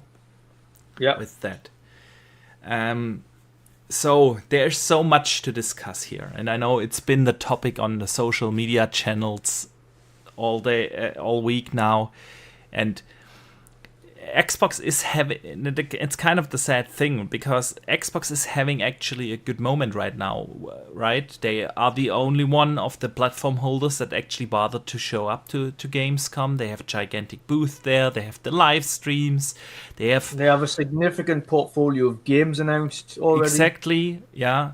So the rest of the year looks great. We get a bunch of great DLC with Vessel of Hatred and Shattered Space. We get Age of Mythology, right, which looks fantastic. Then we have Indie as the big new game. They have Call of Duty in Game Pass, which we already talked about. They didn't even bother to mention that it's going to come to Game Pass, but still. Yeah. So actually, the rest of the year looks good for them, and yet they found a way to shoot themselves in the foot, and the entire discussion and the excitement of Gamescom is kind of overshadowed by this decision to bring Indiana Jones to PlayStation. And it would have also been a very different thing if they would have waited another week and then announced it on a blog post or so. But to stand there on the big stage and let Jeff, of all the people, Jeff Keighley announce that this Xbox exclusive is not exclusive anymore. It's coming to PlayStation with his typical Keighley smirk in his face. It was just an goddamn awful messaging. So there's plenty already to talk about on that. In addition to that, Dutch, Phil Spencer and Sarah Bond, they had an interview in yesterday's stream, and Phil gave some context on that decision. I want to quote from that interview. Yesterday in the official Xbox stream, Phil Spencer said this: "What I see when I look is that our franchises are getting stronger. Our Xbox console players this year are as high as they've ever been. So I look at it and say our player numbers are going up for the console platform. Our franchises are as strong as they've ever been, and we run a business. It's definitely true inside of Microsoft that the bar is high for us in terms of the delivery that we have to give back to the company, because we get a level of support from the company that is just amazing in terms of what we are able to go do. So I look at this, how can we make our games as strong as possible? And our platform continues to grow both on console, PC and cloud, and I think it's just going to be a strategy that works for us." He had to say something else, we'll get to that in a second, but basically they are on the big stage announcing that Indie is only for a few months an Xbox exclusive. Spring it comes to PlayStation. Then Phil going out saying, well, our console player base is strong, trying to reassure everyone, hey, consoles are fine, consoles are all good for us. But hey, we got so much money from Microsoft for ABK, we kind of have to make the money back now, and that's the way we choose to do it. And so these are the facts. Now I want to hear your opinion before I give mine. What do you think about this? You know what it is? The going to other platforms thing, I'm not really too bothered about, especially for indie.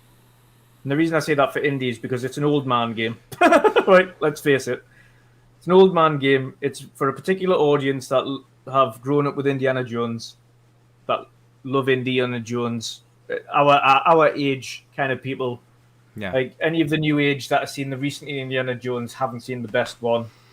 The best Indiana Jones movies were the originals. Absolutely. The Raiders of the Lost Ark and things like that. Okay, but so the game going elsewhere isn't the issue. And again, you have to think about. For me, the main issue they've got here is you don't announce it going to another platform before it's had a chance to release on your own platform.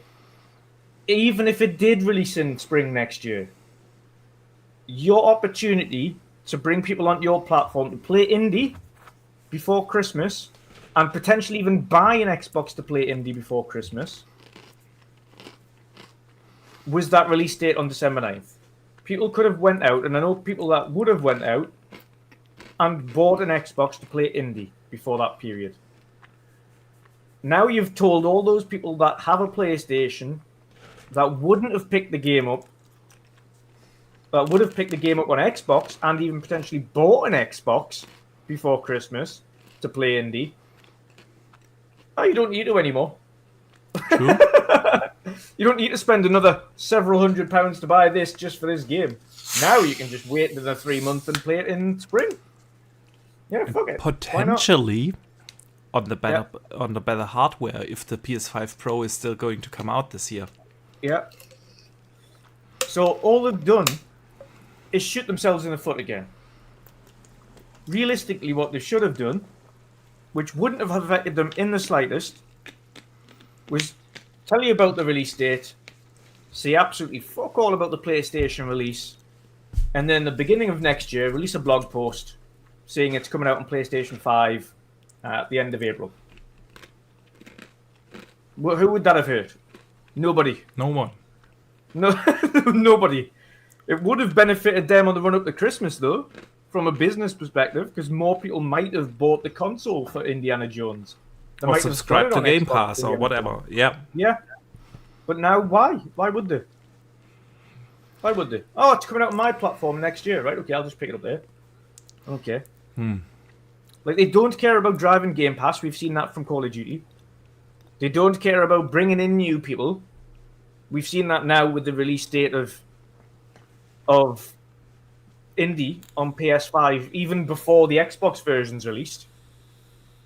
And they don't care about core users because they're releasing Towerborn on PC before they're releasing it on Xbox. Yeah. So this shows me that they really do not, like right now, they don't care about the core fan base that got them to where they are. And my main thing, I put a big post out on Twitter, and I don't think people kind of understood what the purpose of that was. The reason my mind frame right now is in not investing in another Xbox next gen and just focusing on playing my Xbox games on PC and or a handheld if they release a native handheld.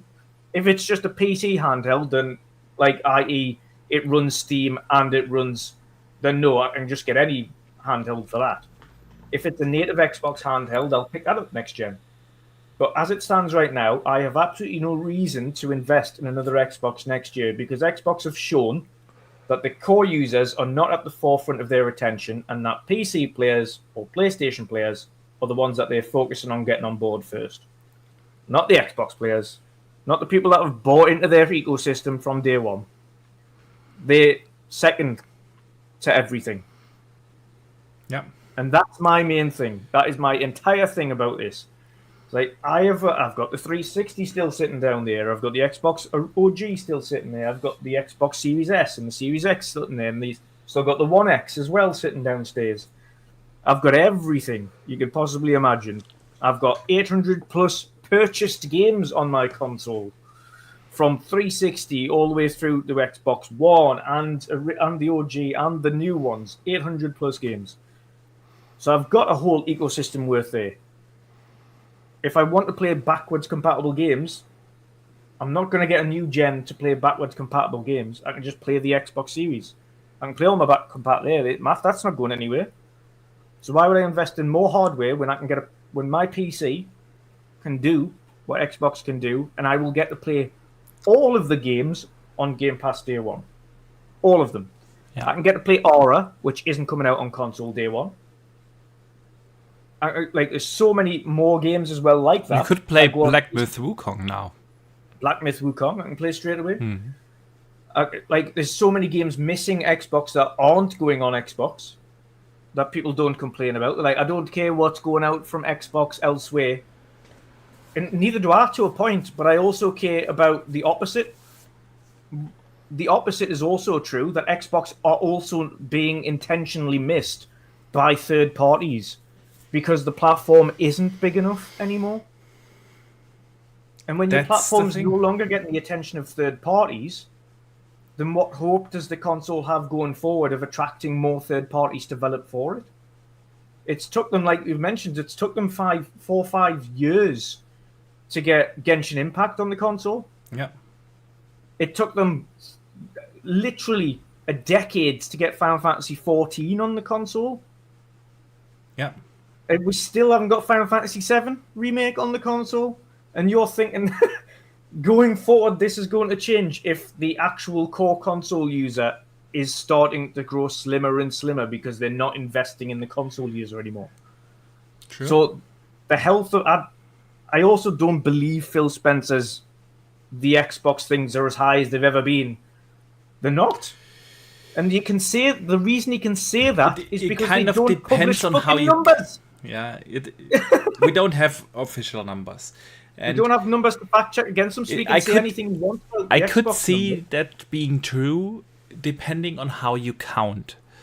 If you count last gen as well as this exactly. gen, yeah. Last gen and this gen, the cross-gen period has been significantly bigger than it's been in the past. 360 was just not supported a year after the Xbox One came out. Yeah, it's got its occasional UI updates, but that's about it. Most games after a year or so, when the Xbox One came out, only came out on the Xbox One. Now you still have the biggest games being cross-gen still, 4 years into the gen, right?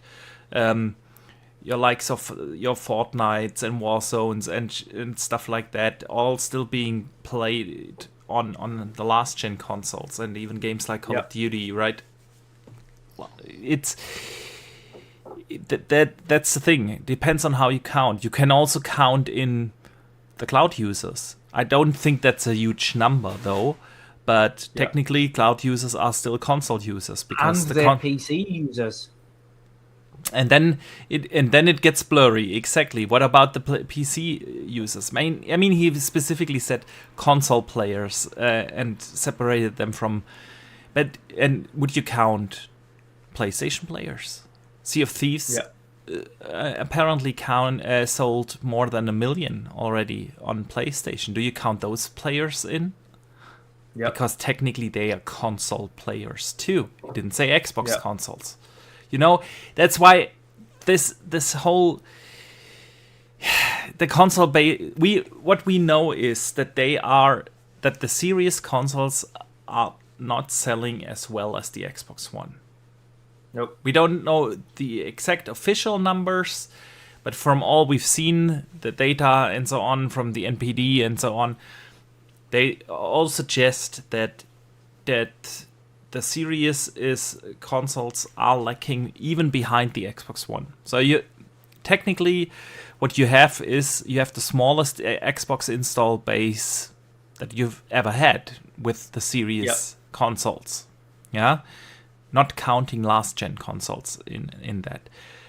Then, and you know, it's where do I start?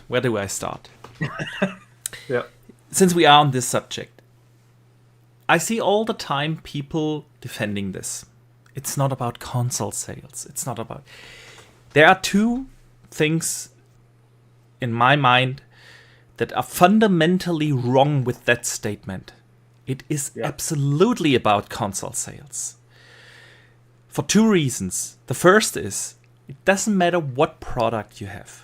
Really doesn't matter. Whether you sell washing machines or, I don't know, any product you make, you want to sell. What is the point in making a product if you don't intend to sell it?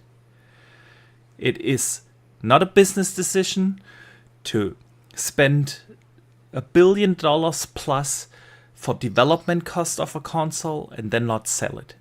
It is just not a wise idea. If you have a product, sales are good. And that goes for any product. The second is, yes, they make more money by selling software than by selling hardware. But the model of a console always has been selling software. I get that. And it is about software sales. However, the console is the entry into potential buyers, into people that buy the software. I can guarantee you that nobody is going to buy a game, is buying software if you don't own the console. So having a large install base is the fundamental thing of this entire business. So if you don't have an install base, you don't have potential buyers. That's also just a fact. So it is in my mind, it is not an argument to say it is not about hardware sales. It absolutely is. Yes, you can reach more people if that install base is bigger. So what did Xbox do to make the install base bigger? Because they were not able to sell enough consoles. They went to PC. Big new install base. Now, PC and console, for the most part, are a different audience. Yes, there are people, especially us in this hardcore gaming bubble, that might consider, okay, I just leave my console and play on PC. But it is a choice of convenience. It's a choice of flexibility. Why people either play on PC or on console. If you want an easy, convenient way to simply play games, console is the way to go. Yeah. And if you care enough to have the best visuals, the best frames, and so on, you go to PC. Yeah.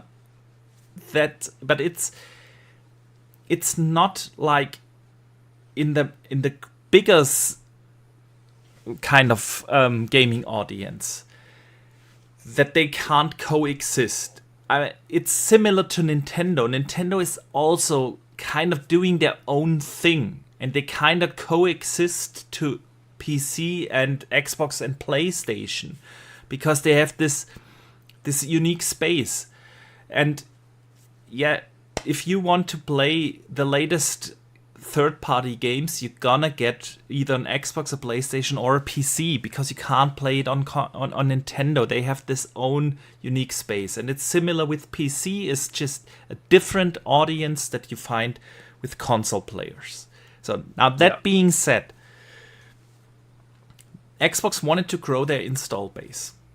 Okay, they extended that to PC. With a super lackluster effort, by the way, because the Game Pass app and the PC store front is still shit. PC is owned by Steam. It absolutely is. And the biggest companies in the world and publishers have tried to get into that space. EA failed. Epic basically failed. They have not given up like EA, but you know what I mean. Yeah. To do their own your own launcher. And it is... sorry, I'm a little distracted because I have to switch the gameplay. I ran out of gameplay. So... PC was the original way to go to extend the user base, and software is the beauty of software is that it is scalable. You don't have any manufacturing costs, like with hardware. If you sell hardware, you have to set up an assembly line and everything, and in order to sell more products you have to build a second assembly line, and you have to have logistics, and all of that is taken care with software. Software lives and breathes and is the most profitable business in the world because it is scalable. So I get that. You want to extend that. And then the question comes in, okay, that's why I really didn't have an issue with them going to PC. It offers people choice. It is, for the most part, a different audience. What they are doing now is they realize they failed in selling consoles. And this is another quote from Phil. And with that quote, I totally do disagree. He's always putting the industry is changing. The industry is changing. Yeah. The industry isn't changing. Nintendo isn't doing that stuff. PlayStation isn't doing that stuff. Yes, PlayStation is also a business, and they go to PC. Yes, they do. And eventually, I've said this before, they will go day and date to PC because they realize two different audiences. Yeah, that you will lose 1 million players on PlayStation that then decide, okay, we leave the console and go to PC. But out of the 100+ million, it's really not making a big difference. But the industry isn't changing in that way, like Phil likes to describe it. He puts an apparent industry change as in front of his argument as an excuse for his own failure to get a proper install base in the console business. I've said it before. There is no reason that they could reach a similar install base like a PlayStation or a Nintendo do. Both Nintendo and PlayStation have every gen 100 million plus sold units. Yep. Both of them. And there's no reason that Xbox couldn't get to that point. The Xbox console, I mean, yeah? There's absolutely no reason. It is their non-existing and absolutely shit marketing. It is the fact that they have not had any system sellers for more than a decade. It's always been Forza, Gears and Halo for more than a decade. And that is the reason why you don't have a proper install base. It has nothing to do with the industry is changing. Yes, the industry is struggling right now. They are struggling. We see all these studio closures and so on. We see that everywhere. Every publisher is shutting down studios and they are struggling. But that is a different reason. It has nothing to do with install base, because EA doesn't give a fuck about install base per se. Yeah? They are not a platform holder. Why is the industry struggling? The industry is struggling because money is getting more expensive right now. That is the problem. The problem is that when you invest into a video game, as an investor, you give a developer, let's say, just for the sake of argument, $1 million for the next 5 years to develop the next big game.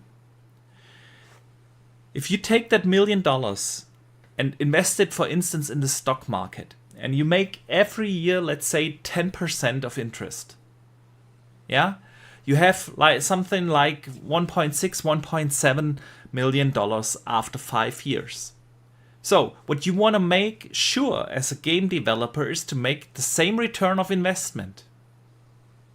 You don't have to give back the million. You have to give back the 1.7 million after 5 years. That is the problem. The money is getting more expensive because there are other ways to invest the money in. That is the problem of the gaming industry right now. Because development times go up so long, you have to make more profit to give a better return of investment. That is the problem. And after years of growth, and especially with COVID having for 2 years a very unhealthy growth of the industry, because everybody was staying at home and buying stuff, buying consoles, buying especially games, yeah, and just people want the same growth again. Now the industry actually is growing. If you look at the NPD numbers, they are growing in the same rate, the exact same rate like they did prior to COVID. Yep. Exactly the same. The industry is growing. It's just not growing as fast as during these COVID days. But that's what capitalism is. People want that kind of growth, not the other one. I get that. That's the market, that's the business. Yeah? But to say the industry is changing is factually not true. Because if the industry would change in that way, how Phil describes it, PlayStation and Nintendo would also do it. They are the only ones doing it. So not the industry is changing, Microsoft is changing. And are they changing now for the better? This is the big question here. It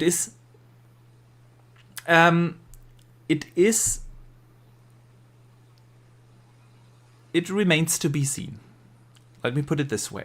I personally don't think it's gonna go well for consoles within Microsoft. Because I have no doubt that they are going to make one more gen.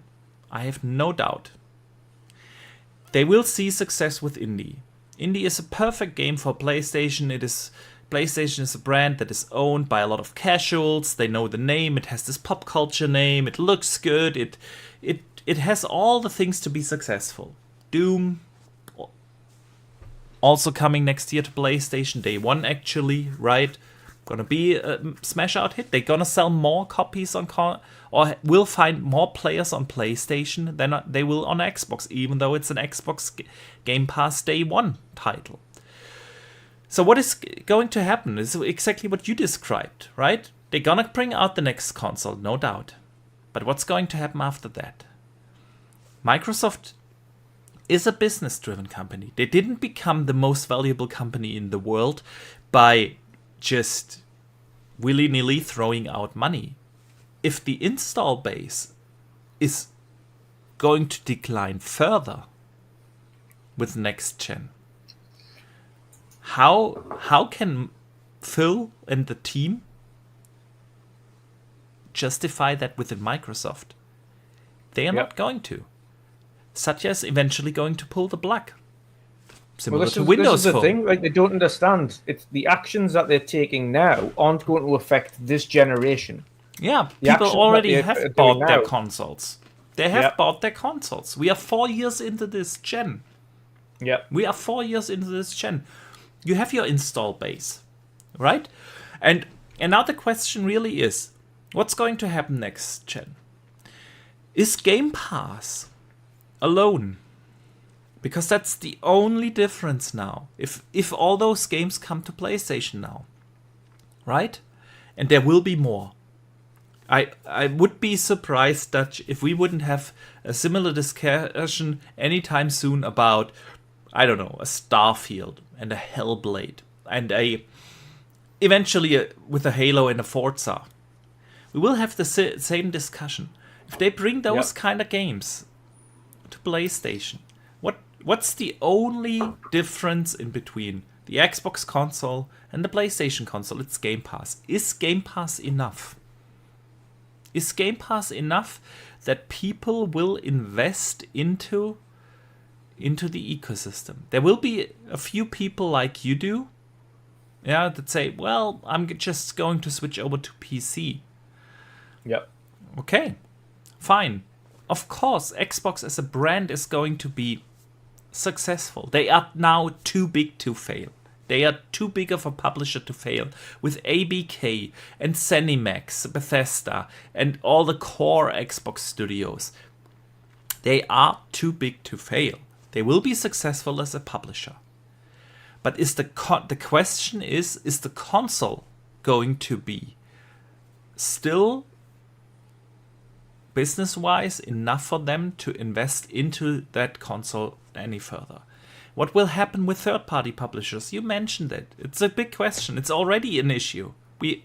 Anybody saying it isn't an issue is just closing blindly their eyes, because if a game like Baldur's Gate, biggest game of the year last year, doesn't come to your platform day and date, if you lose out on one of the biggest games in the world with Genshin Impact for 5 years, and have now one of the biggest successes in this year, Black Myth Wukong, right? Not there. Obviously, there is already something. Your own developers or the games you funded, like Towerborn, is going now de facto a Steam exclusive. Is this a trend that will continue? Let me tell you one thing. We don't know. I don't know. I hope not. But with a smaller install base, happening. Yeah. With a smaller install base, it's not going to get better. That is the one thing I can say for sure. And the question really is Game Pass enough to sell the system on? Listen, I'm a console fan. Yeah, I have all the consoles. I have a Switch, I have a PlayStation, I have an Xbox. I tend to prefer to play my games on Xbox. That's my main platform. Usually, the third-party games I'm getting on Xbox for different reasons. My friends are on there. I prefer the controller and so on.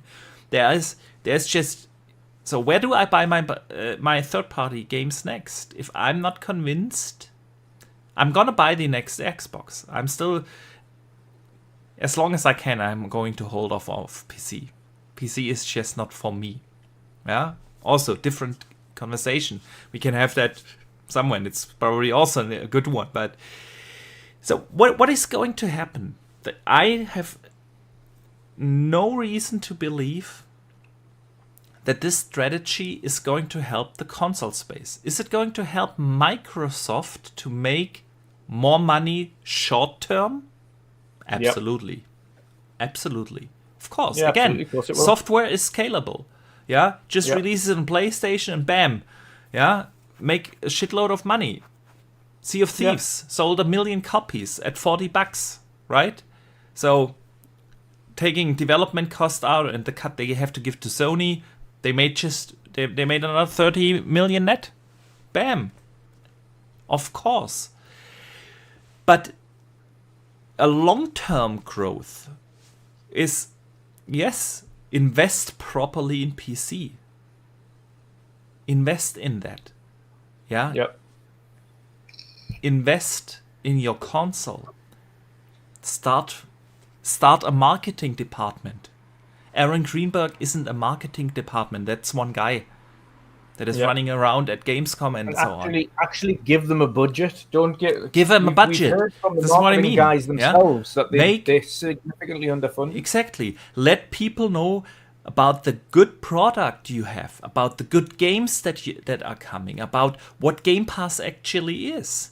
And you will start growing, and you will start growing in a healthy way where you can say, okay, this is where we can find our success. I'm not against per se we need to bring our games to more than just the Xbox consoles. I'm not against that. Again, I fully believe that PC and console are two different markets that can coexist. Absolutely. But in the console space, we need competition. Sony is by far here in Europe the absolute market leader. And worldwide, they sell almost double the consoles than they do than Xbox does. Again, Nintendo is living kind of in their own space, right? There's no, it's just different. That's why Nintendo is really not that kind of competition that we need. But what Microsoft is basically doing, they let Sony have the console space for mature games, for third-party games.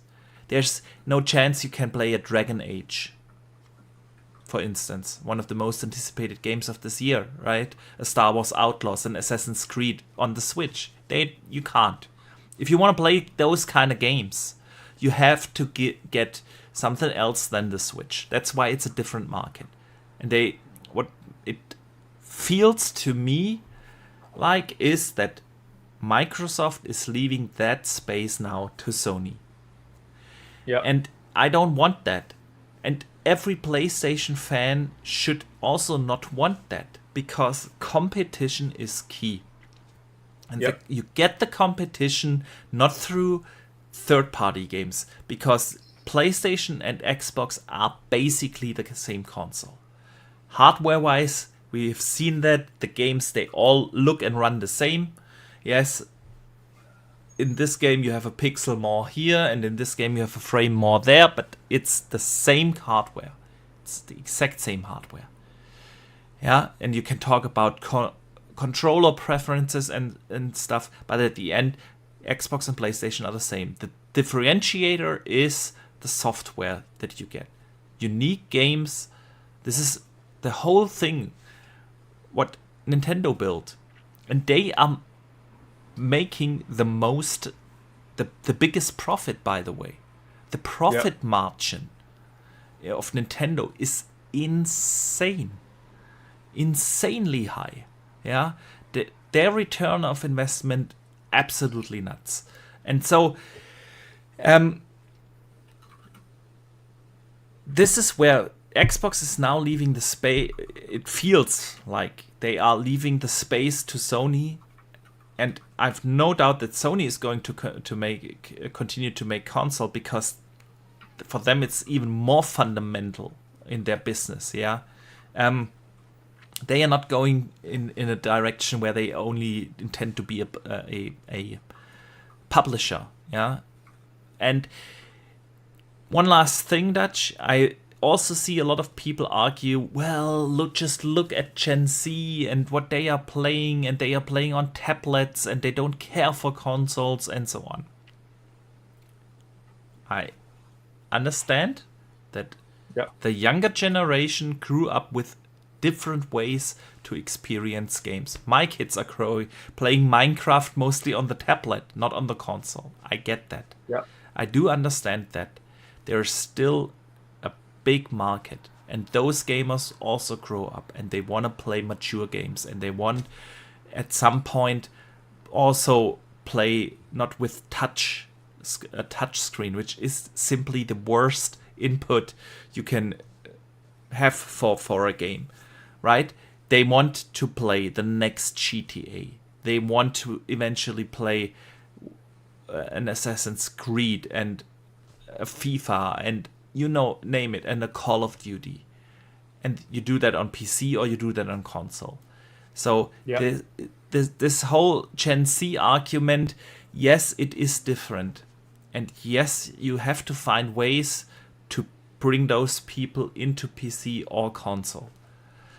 But I don't see that the industry is changing in such a way where you have to annihilate basically the competition in the console space. Yeah, if people think that PlayStation anytime soon, or Nintendo for that matter, are going to bring their exclusive first-party titles to Xbox, it's completely incorrect. PlayStation still want to sell PlayStations. Nintendo still want to sell Nintendos. They want to sell their hardware. Xbox don't care about selling hardware. They no longer care about selling hardware. They've said it so much themselves. Hardware isn't their focus anymore. I would go even one step further. It's not just selling, it's supporting. And this is they still have plus minus 30 million serious consoles out there. And can anyone really say that you feel as a console owner as a first class customer? There's been lackluster support of the console. All those features that they promised us. We improved DVR. It's 4 years now into this gen and they haven't done shit with it. Yeah. We improved this or that. And we listen to the community feedback and so on. And they do nothing. Yeah. It's with every announcement that Xbox makes, you feel kind of left in the rain. May it be a Towerborn, may it be big games not coming to console. It's always something different. But it is always like, okay, the customer on the console, yeah, well, we have those. Yeah, we know we have those, but yeah. And that's the feeling that they bring. And to me, the worst part about it, this all, is to see how the community is divided on this. Yeah, of course, I think for myself, I don't want to move to PC. I want to stay in the console space. I do play occasionally on PC. Yes, H4. Also, I play that on PC, but I love my consoles. I like the convenience when I get home from work after sitting 12, 13, 14 hours in front of a PC. I like to go home, sit on my couch, take my controller in the hand, not a mouse and keyboard, a controller while sitting on the couch, just press on and play my games. That's what I want. And I want a strong and healthy and a competitive console space. And Microsoft is doing everything in their power to do the opposite. To do the opposite. And that's my issue. Besides, of course, the fact that it breaks my heart to see how this community has been divided by that. If you look at what happened this year, from all the first rumors back in January this year, people that have known each other for years are starting to fight. The general excitement in the community around the Xbox brand isn't there. It was supposed to be this, we've waited for decades to finally get Xbox to this place where we get like a regular cadence of quality games, and we have this Game Pass thing, which is the best value, and there's this excitement. And with all that fighting, it divides the community, it takes away the excitement around the brand, which shouldn't happen because we are still getting good games, right? Exciting games. Indiana Jones looks fantastic. But all that people can talk about now, we do as well, not taking myself out here, is about the strategy and the messaging and the question, what's going to happen to Xbox consoles long term. And that is kind of sad to see, because we should be talking about how good indie looks, how well Troy Baker imitates Harrison Ford, yeah. Right? How exciting it is to see where machine games that have done the Wolfenstein games, right, go with a riddle based, an action adventure. Where is this going? What's the plot line going to be?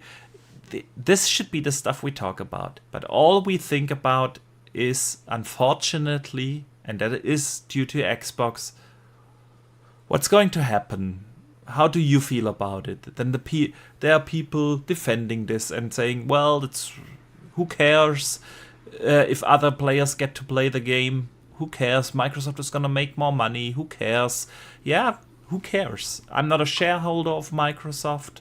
I don't care how much money they make or not.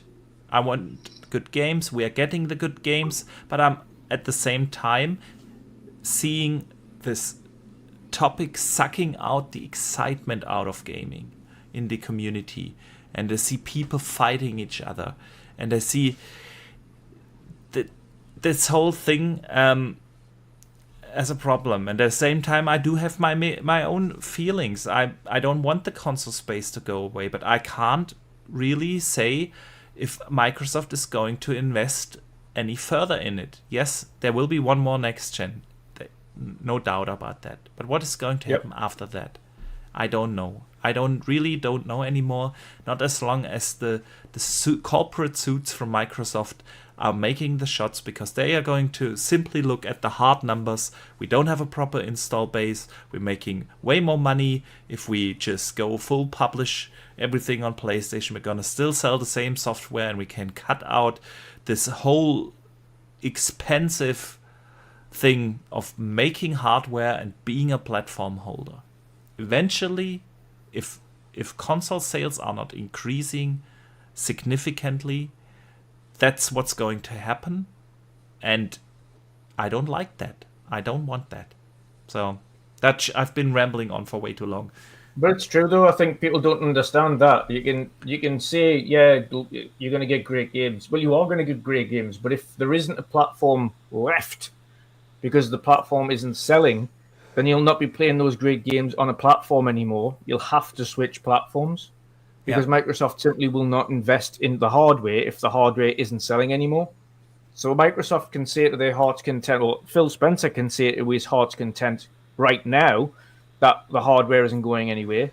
But if next gen the hardware releases and only 10 million people buy it, then why would Microsoft themselves look at that and go, what the fuck is the point in this anymore? Why? Why would we invest in hardware now when there's only 10 million people buying the hardware because they can play our games on every other platform? Let's just cut out, like you said, let's just not do the hardware. We can still sell as many units on every other platform. Yeah. People are still going to play games. When you get to that point, which if you continue down the same route, you will, because people will no longer have a reason to buy the platform outside of those who refuse to let go of their back catalogs. I'm going to buy an Xbox as long as they are making one. There's no doubt about that. Yeah. And that's the weird thing. In general, I really do like what Xbox is doing with the console. I think they have, if I compare it to PlayStation, I think they have the better product there. You have a way better online infrastructure, right? Cloud save. You have things like quick resume, and you have the significantly better backward compatibility, right? All pros for an Xbox console. So I'm definitely going to buy one, but the majority of the gamers, will they? If the PlayStation already is the hot thing on the street, right? People here we spoke about that. People in Germany don't even know what an Xbox is. Yeah. There's zero brand awareness. So is that going to be enough to have Game Pass? Which, if you bring your games over to PlayStation, that's the only differentiator. Is Game Pass enough? I just think overall that Xbox are neglecting their core console users. That is the be all and end all. They are absolutely neglecting what made them popular in the first place. And I think if you look at any platform over the history of time, the moment a company starts to go down the drain is when they start neglecting their core user. Yeah, I agree. The people that they started, and you can look at through the entire course of time. The moment you start neglecting what got you there in the first place is the moment your company starts to fall. And on Xbox's side, they started with a console and they need to maintain that console because that is their core user base. When you start neglecting that, then you will no longer be a console anymore. You'll just be a publisher. And I feel like that is, if they continue to do things like that, the moment I think the moment we'll see that whitewash here is if they do bring out those core franchises on other platforms. If you see a Forza or a Gears or a Halo go onto other platforms, i.e. PlayStation and or Nintendo, is the moment they have completely chucked in the towel and the console is on the borderline of being non-existent. Yeah. Then we are at this point that I wanted to describe, where the only differentiator is Game Pass and the value that you get. And yes, you save a lot of money with the Game Pass if you play a lot of games. That's the next thing, right? Not everyone is like us, where I buy at least 2 games a month. So, yeah, but not everybody is like that. Many people only play like 3-4 games a year. Is Game Pass then worth the investment for them? Is that enough to get them into the ecosystem? And that's how it starts. People then play their Fortnites and their FIFAs and their Call of Duties, and then right, get hooked on other games, and that's how you become a hardcore gamer. That is buying all the good stuff, you know. Is Game Pass enough to lure people in? I am honestly not sure. I know we are getting great value out of Game Pass, and we will continue to do so. But is it enough to grow consoles if the games are available everywhere? Yeah, we are not at this point yet. That's another thing I see. Oh, it's only indie, and Doom has always been multi-platform. Yeah, but that's the point of this whole acquisition thing, right? You buy, if you don't have your own studios, you buy studios to get some thing you can't get anywhere else and lure people into your ecosystem. That's the entire point of this. But yeah, some big games are already coming. It won't be the last. Phil mentioned in the interview yesterday there will be more changes coming that people might like or might not like. And again, it's not an industry change; it's a Microsoft change. Yeah, that's the whole thing. Yep. So, anything you wanna add to this? No, I think people just need to be careful what they wish for and stop defending corporations. Yeah. Just because Game Pass is popular now or popular-ish doesn't mean that can't change. If Xbox does end up out the console space, they could easily transfer Game Pass onto other platforms because they have a reason to sell it on other platforms then. Yeah. And other platform holders then don't give a shit. Yeah. Because they're not having to compete against Microsoft in a console form. Yeah.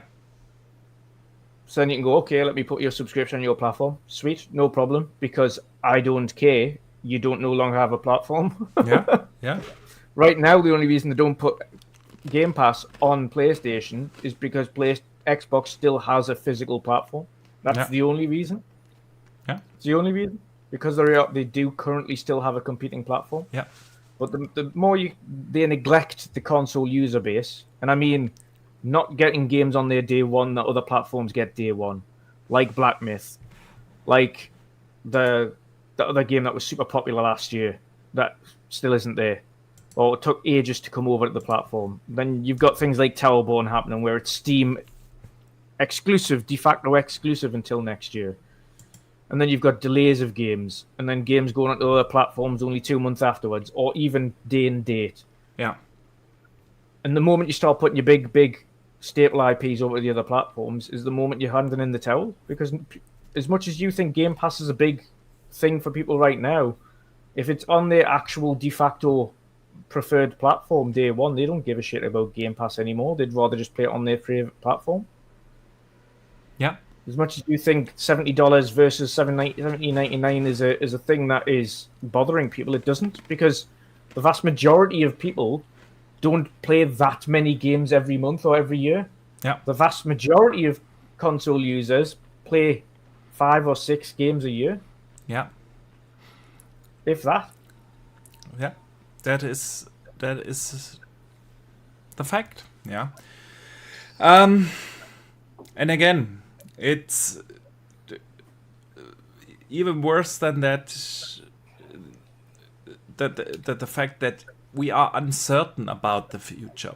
I'm not saying it's completely doomed, but I see the problem with this, that it is going to be probably a hard discussion within Microsoft. For how long are we going to support a platform if it's not growing, if it's even declining? Besides all that concern, the issue really is how divisive that is in the community. And Xbox has always been very community focused. Yeah, that's why they are at Gamescom. Gamescom is not a marketing event, it's a community event. Yeah, people going to Gamescom are already heavily invested in gaming. No casual gamer is going to Gamescom.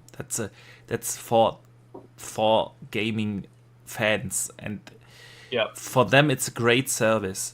Xbox has always been about community, and they divide this community so heavily, and that's really the sad part, right? Like you said, they lose the core fans, or make them argue about the platform instead of focusing on the good stuff. And Gamescom is the best example.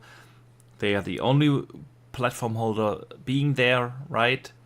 They have tons of good games at the showcase, at the opening night live.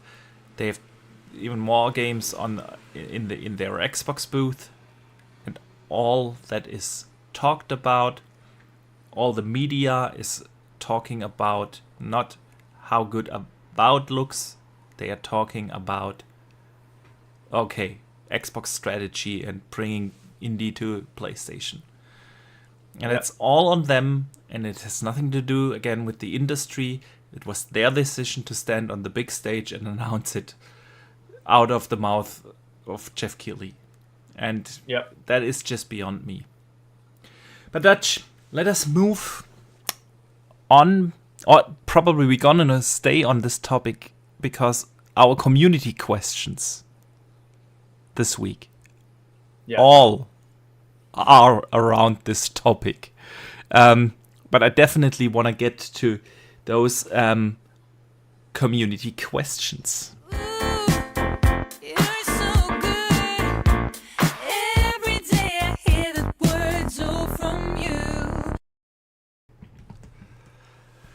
All right, Dutch. I again ran out of gameplay, so I have to change real quick some gameplay. There you go. We are switching games now. We are watching some Season 5 Diablo 4 gameplay now from me earlier this week. Nice. First question of the day comes in from Pyro Matt, and he asks, in regards to the discourse around Xbox multi-platform direction, if hypothetically it did lead to an end of Xbox home systems in under 10 years, where would you place the blame? The ignorant on here are blaming Phil, the dumb are blaming the Series S. Myself, I'm aiming at Satya. Yeah, absolutely. But at the same time, Satya and Microsoft have also plumped up $80 billion to Microsoft. So naturally, shareholders are going to say, we want that money back. So you best make us that money back. Yeah. So yes, and with interest. Naturally, the shareholders are going to be demanding things change, and ultimately they'll also be, as we've seen, Satya Nadella doesn't care if everything's on every platform. He doesn't understand exclusivity. He doesn't understand why exclusivity is actually important on the console space. And he literally doesn't care. Yeah. He doesn't care. And you know why he doesn't care? Because he's a money man. Yeah. Satya Nadella was in position to make Microsoft the most profitable and biggest company in the world. He's done that on multiple occasions, and he will continue to make the decisions that make the best sense for the company as a whole, not just Xbox. So yes, Xbox's direction is right now all down to Satya. Yeah. Petron in the chat says also 100% Satya. While that is true, after Microsoft investing $80 billion, Microsoft, and with that the shareholders, want the return of investment. It comes down to what I tried to explain earlier. Yeah, money is expensive, and you want that 10+% return of investment. Microsoft could have also taken the $80 billion and invested them, let's say, in the stock market and make 10% each year. Or pharmaceuticals. Or pharmaceuticals. AI, or whatever. Yeah? And make that. But they decided to invest in gaming. And of course, now the Xbox division has to pay that back. Now, who made the decision to get ABK? Yep. If the ABK acquisition is the problem, who made that? That wasn't Phil, right? Yep. And and his team, his leadership team. They made the decision, hey, we need to ask Satya for $80 billion and promise him to make a return of investment. So I think solely blaming it on Satya would also not be completely the whole story, but of course that is the outcome now, right? Yeah. Takeso Shinobi writes in, when does Microsoft will stop making Xbox consoles? I personally see it happening after one more gen of consoles. With them not currently focusing on having a mid-gen performance refresher, it's clear that their path is to slowly move away from that. You see that all the questions, community questions are around that topic. And people have divided opinions on that. We covered this before. It ultimately boils down to how successful the next generation is. If we've already seen this gen is performing worse than the Xbox One gen, which means ultimately it's also performing worse than the 360 gen, because 360 finished on 90 million consoles, Xbox One was 50 million. We're not near that already. Yeah. With this gen.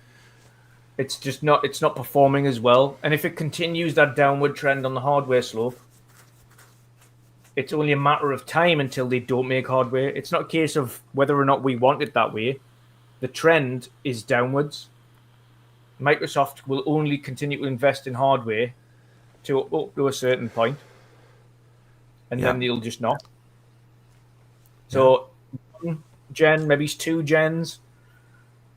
But it really boils down to getting the strategy right for the next box. Yeah. And that's what I said. I said this on Twitter.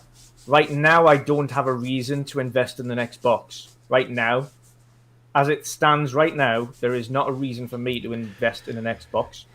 They need to give a reason to invest in the next box. Game Pass isn't the sole reason, because I have a PC that is capable of playing everything on that. Yeah.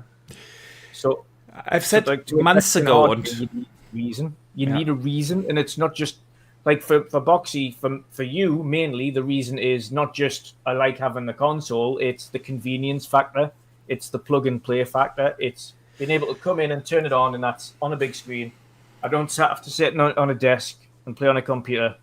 It's the convenience factor, and for a lot of people, that is going to be the case, and they will continue to be the case. But then there's others who have just went, well, no, fuck this. Like, I've got into the PC space now. I can do everything that I can do on an Xbox on my PC, and better, and get more of it. And if I don't get Ultimate, then Game Pass is cheaper. Yeah. See, I've said months ago on this podcast and on Twitter that I think Microsoft is going to move away from the classic console, even with next gen. What I believe is that they will do is to stop focusing on two different ecosystems, console and PC. They will try to unify that. The rumors are already out there about Epic and other launchers coming to Xbox. What I believe what they will do is they will base the next Xbox is more going to be a PC than a console. They will make, I don't know, a Windows Lite version for that. You know, that it's running at the same internal kernels like a Windows, so that developers don't have to make two different versions for console and PC anymore. And that's the whole reason why they have set up again a backward compatibility team, because they were done with the backward compatibility, right? They shut that team down, and now they reopened that. With that, they are making sure that the next Xbox that will run Windows and not the Xbox OS is still supported. That's the reason for this backwards compatibility program. And the next console is basically a PC that you can put under your TV. It's gonna be some sort of Windows Lite version, and that's because if you look at it, basically Steam has made a console. The Steam Deck is basically exactly that. It is not a Windows Lite version, it runs under Linux, I get that, but the idea is the same. And since Xbox is now a bigger division within Microsoft than the Windows department, they can call the shots. So far, the Windows department probably laughed at Xbox when they said, hey, you make a dedicated Windows version just for our console. But I think that they are trying to unite those two, because that's really the issue for them, right? At the end of the day, they have developers skipping the Xbox platform because they don't want to build a separate version for it. They have seen the issues with the Series S, where it's just, okay, developers have to build two different console versions now for a super small install base, but our big install base is PC. And if we make a unified system and have that convenience of a console combined with the convenience for developers to just develop for PC, that would solve basically their problems. And so that's my personal guess where the next Xbox is going. It's not gonna run an Xbox OS. It's gonna run a Windows version, probably a light version, because nobody wants to boot up a console and have the Windows bar there and browse through PowerPoint and Excel before they get to their games, right? But at its core, it's gonna be a Windows-based console. I do believe that, and that's gonna be the next console. And then they have, and with that they even have the potential to outsource and license that out, right, to third-party manufacturers and stuff. Dave Ramos writes in, more a comment, Boxy, and I'd like to get your guys' thoughts. The more I think about Xbox and their next gen being more like a PC, I'm starting to see the future where Xbox is a PC. Well, basically, just what we said. PC and handhelds are consoles. Traditional Xbox consoles will be gone. Xbox margins will migrate to the Gen 10 Xbox PC hybrid experience. Non-console players can access Xbox anywhere with an xCloud subscription, and PlayStation Switch players get access to most Xbox games either day one, like Doom and Dark Ages, or delayed indie games. So I think at least I already answered my thoughts on that. Yeah. So let's move on to the Sith Lord's question. Why can't people grow up and understand that times are changing? Xbox and Microsoft is a business. To allow more people to play more games, they must be in more places. out out exclusive is our exclusive is Game Pass. Others must pay $70 per game. We as Xbox fans win. While I do agree with that of course we are still winning in terms of our own wallet right now.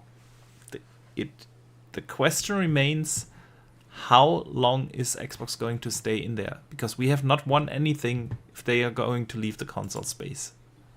Yeah. That is, I think, the big concern of people. Yeah.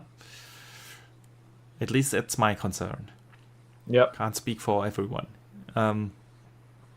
Anything you want to add? No.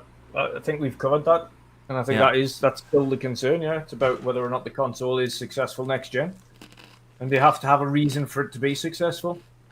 Game Pass isn't solely a reason, because you can just keep your old Xbox and you still got access to Game Pass. The vast majority of games are going to be cross-gen for quite some time, so you're still going to play all your games on Game Pass day one.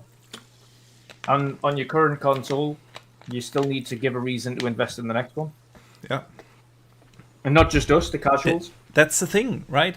This whole games are coming to PlayStation isn't an issue for us this year or next year. Nope. Or even in 26. It's the long-term question that comes up.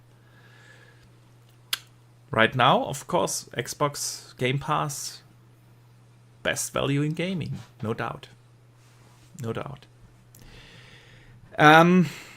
Dutch, that already brings us to an end of this podcast. It does. Oh, well, already we have been here for almost 3 hours now. But as always, it has been a blast. And I want to say a big thank you to everyone who tuned in here today and discussed with us not just Gamescom, but of course intensively the Xbox strategy. We super appreciate you all tuning in. If you are listening after the fact on the podcast services like Spotify or Apple Podcast, of course also a big thank you for listening. And Dutch, let everyone know what you've coming up and where they can find you. Yes, indeed. Quick shout out to a few member chats as well that I haven't covered off at the moment. Oh, sure.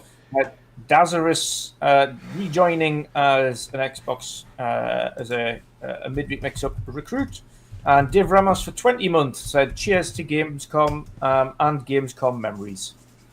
So shout out to Dave Ramos as well. But yes, you can find me everywhere, Wondering Dutch or Wondering Dutch X on Twitter.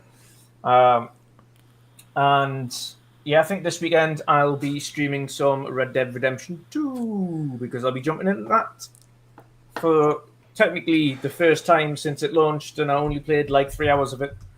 So I'm starting it and I'm going to play through it properly. And I'm going to enjoy my time. So I'll be doing that probably on the weekend because we've got a nice long weekend. But yeah, and other than that, we have a nice break next week and the week after. Yes, we do. So yes, you'll be sunning it up. I'll be sunning it up. People, someone on Twitter recently mentioned to me I should just stay off the gaming things and just enjoy my vacation. I know other people take a good book with them on vacation. I love to take my Ellie with me and just enjoy games. That's the best way how I can relax.